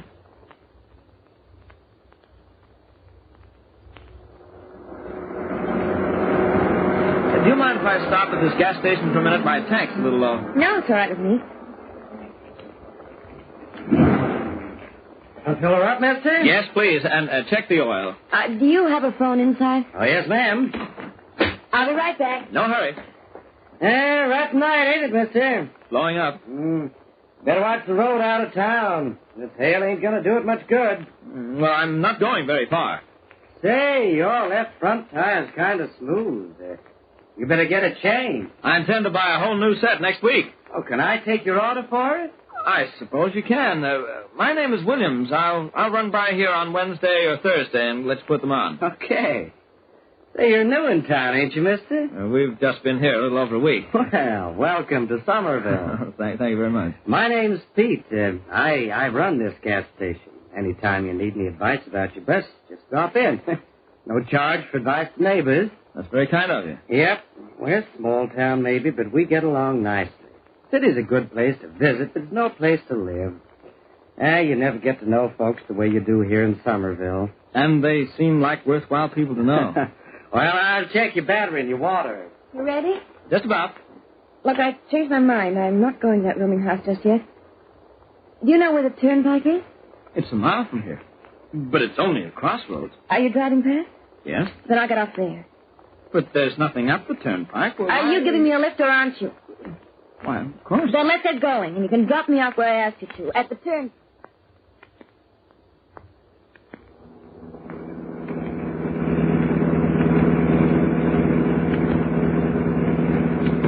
You certainly are a careful driver, mister. It's hard to see the road in this weather. How far are we from the turnpike now? Half a mile, I guess. I'll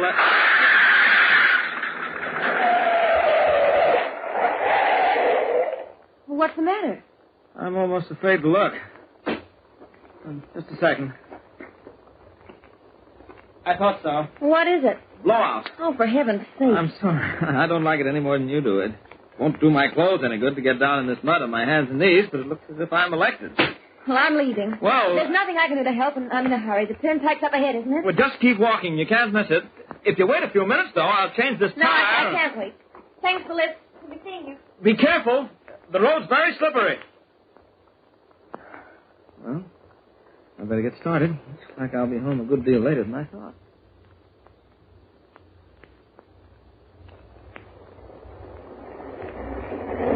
Hold it, mister! Hold it! trouble? The road is blocked. There's been a crack up. You'll have to detour. Which way do I go? I live on Spring Street. Well, you better turn back and make a left turn on Maple. Oh, apparently I'll never get home. Sorry, mister. Nice night for ducks, anyway. Yeah, ducks and murder. Maple, did you say? That's right, mister, and take it easy.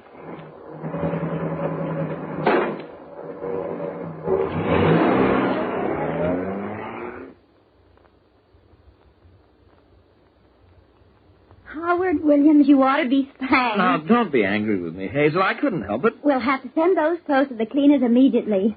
I only hope they can get all the mud off. Well, it's nice to be home again in front of the fire. Is that robe warm enough for you, dear? Now, stop worrying, dear. I don't catch colds as easily as that. Howard, I met one of our neighbors this afternoon, Mrs. Harvey. Oh, she was awfully nice.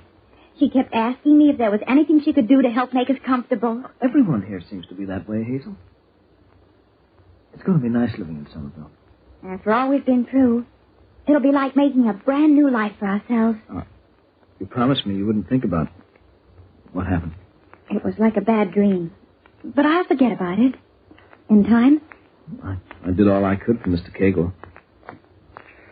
Sorry it ended up the way it did, then, that's all. If only he hadn't dragged you into it. Your reputation. Hazel, let's not discuss it, huh? Are you happy, Howard? Right now, I'm very happy. And there's a great deal more to living than making money, Hazel. When you have peace and contentment, when you have good friends and neighbors. Oh, I'll take it, dear. Hello? Mr. Williams there, please. Who's calling? My name is Mallory. Lieutenant Mallory, State Police. Police? Just a moment. Police? Yes. Hello? Mr. Williams? Yes? Sorry to trouble you, Mr. Williams, but I was wondering if you might give me some information. About what? You know a woman named Laura Pearson? Why, no. Are you sure? Quite sure. We didn't think you'd know her, but Mr. Hawley mentioned something about your being in his stationery store when she came in for cigarettes. A tall girl, good-looking, bleached blonde hair. Oh, yes, I remember now. Good. I wonder if you'd mind dropping into headquarters for a few minutes. Now? Well, if it's not too much trouble, we won't keep you long, but you may be able to help us out. Well, if it's important. Yeah, it's very important. See, we found Laura Pearson about an hour ago. She'd been strangled to death.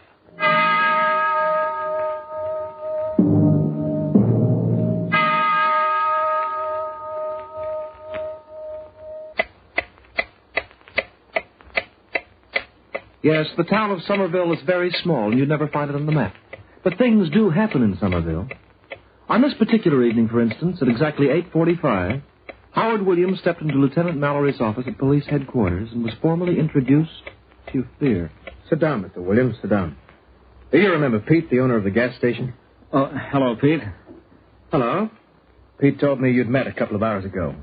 He's the guy, Lieutenant. She was riding with him when he stopped for gas. According to Pete, Mr. Williams, Miss Pearson was seen in your car just before her body was found. I could have told you that myself if you'd asked. Naturally. How did you come to pick her up, Mr. Williams? I didn't pick her up. No? No. I gave her a ride. Oh, I'm sorry. I'm afraid I put it in the wrong terms. Exactly what occurred between you and Miss Pearson this evening, Mr. Williams? Well, I met her outside the stationery store and offered her a lift to Mrs. Carp's. She made a phone call at the gas station. Is that right, Pete? I guess so. Well, of course it's right. Why should I lie to you? Oh, I beg your pardon. I didn't mean to infer that you'd lie. Please go on with your story. Well, that's about all there was to it. Instead of going to Mrs. Carp's, she asked me to drop her off at the turnpike. Oh, why? She didn't say why. Mr. Williams, the turnpike is over a mile from Mrs. Carp's. That's an odd place for a young girl to go in weather like this. Well, it wasn't any of my business why she was going there. And I didn't ask her. I only... Just a minute, please.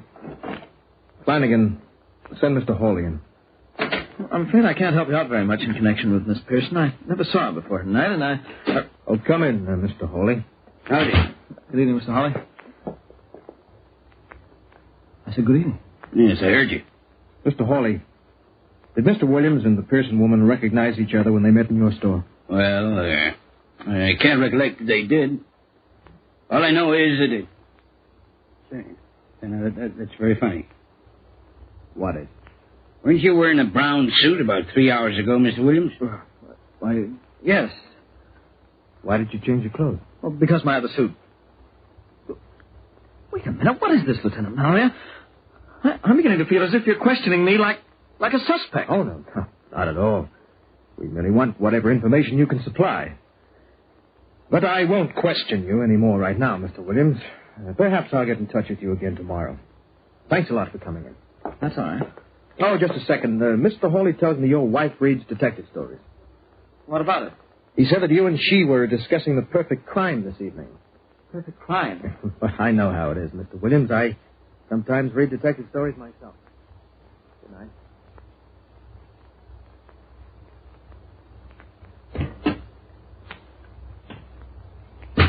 What happened, Howard? I don't know.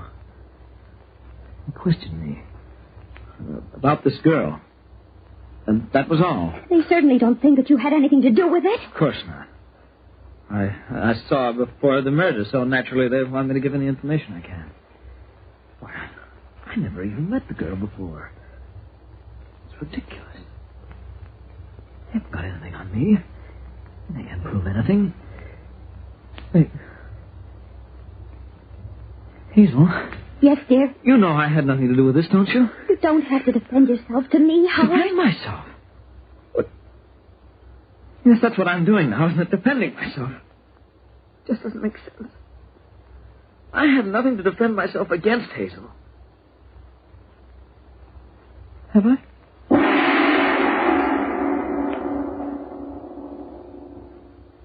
Sorry to disturb you again, Mr. Williams. What is it now, Lieutenant? There's a man named Cy Parker who lives about a mile north of the turnpike. I'm afraid I don't know who he is. Well, he may know you, however. He does? He seemed to give me a pretty good description of you. He said he warned you away from the roadblock early this evening. Oh, he must be the man who told me to detour. That's right. He also said you were alone. What about him? That you looked like you'd been through some kind of a crack-up yourself. Did I look like a... He said he noticed mud on your face and hands, and you seemed to be rather annoyed at being held up. Well, naturally the weather was foul, and as far as the mud was concerned... Those your clothes on that chair there? Yeah. Brown suit. Were you wearing it tonight? Yes. Muddy, isn't it? Well, I had to fix a flat tire. Ah. Mr. Williams, you'll have to return to headquarters with me. What for? Well, there are 2 or 3 loose ends that have to be cleared up. Loose ends? What do you mean? When we found Laura Pearson's body, her clothes were also covered with mud.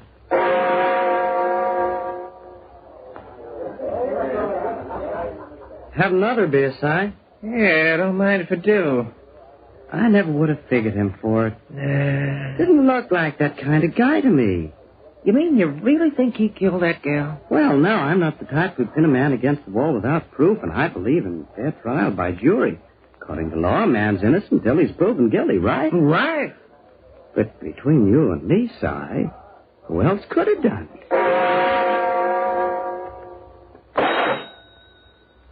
Yeah, nice sort of way he looked at her when she came into my store, I tell you.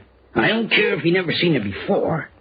I know what goes on in a man's mind when he sees a girl like that. He's got a wife and 2 kids besides. Say, you think maybe he's crazy, Hawley? Crazy? Look, a lunatic don't plan a killing the way he planned this one. Look at how slick he did it. Oh, no. No, he ain't no crazier than I am, a murdering rat.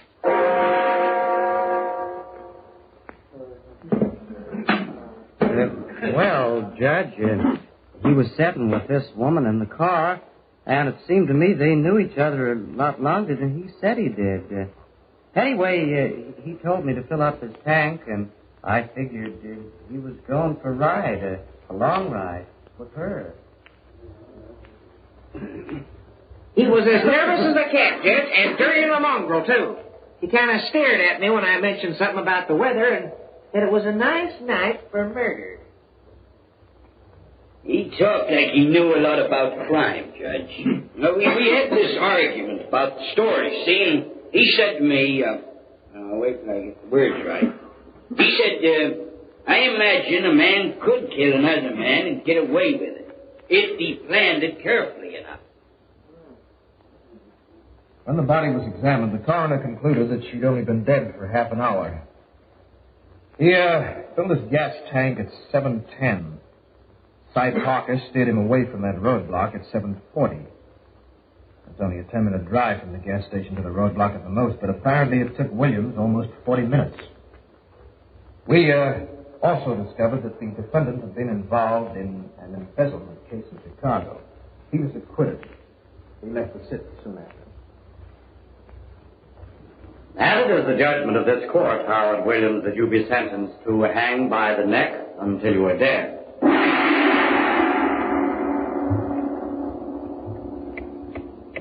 Well, I haven't been very kind to poor Howard Williams so far, have I?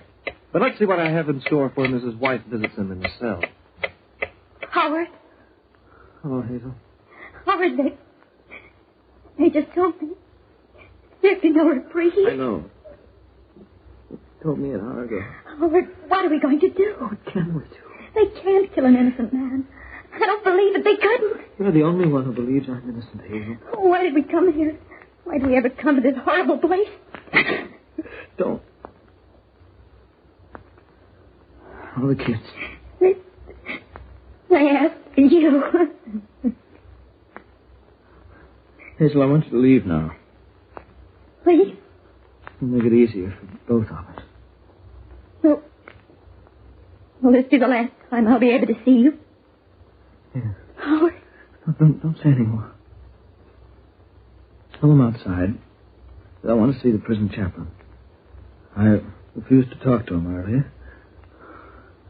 But I've changed my mind. Goodbye, Hazel. No, I won't say goodbye. You still have time. There's still a chance. There's still a chance. I'm afraid there isn't, Mr. Williams. Hello, Lieutenant. Hello, Williams. You asked to see me? Yes. Open the cell door, Haggerty. You can leave us, Haggerty. Hazel, will you leave us too? I'll wait outside.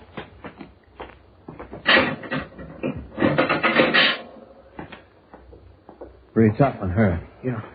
Even tougher than it is on me. I'm sorry, William. Mallory, I have a favor to ask you. Yeah? What is it? One day, Mallory, you'll find that I was innocent. Will I? You're a good detective. One of the best in the state. Something will turn up. Something that'll make you think. And reopen this case. Perhaps. All I ask is that when you do hit on new evidence, you'll prove me innocent. It won't do me any good, I know, but at least my name will be cleared. And my family will be happier. I see. I know it's a lot to ask, but I swear to you that I didn't murder that woman. I'm going to die in a couple of hours, and I wouldn't lie at a time like this. You've got to believe me, Mallory. I'm not guilty. I believe you, Williams. You do? I not only believe you, but I'm sure you're telling the truth. You sure? Did you say? Yeah. But how can you be sure? I mean... It's very simple. Simple? Uh-huh. I know you're innocent because I also know who killed Laura Pearson. Then why didn't you tell him? Why in the name of heaven? Don't you tell him that you know? I can't, Williams. You see, I killed her myself. What? I was the one who called. She called that night from the gas station. I was the one she met, Williams, at the turnpike. No. She deserved to die. She was a blackmailer, a cheat. She wouldn't take no for an answer when I told her we were through. I have a family of my own to think about. You'd tell me that now. You wouldn't expect me to mention it in the courtroom, would you? Yeah, I killed Laura Pearson. There are only 2 people who know about it now, Williams. And after tonight, there'll only be one. You're wrong, Mallory. Wrong? There's someone else you didn't count on me. He's just outside the cell door. What? Did you hear what he said, Chaplain? Did you hear? Yes, I heard. Chaplain, as a man of God, you've got to keep a confidence. You can't tell him. You won't. No, Lieutenant. I won't. But you will, my son. Yeah, you're right, Chaplain. I guess I will.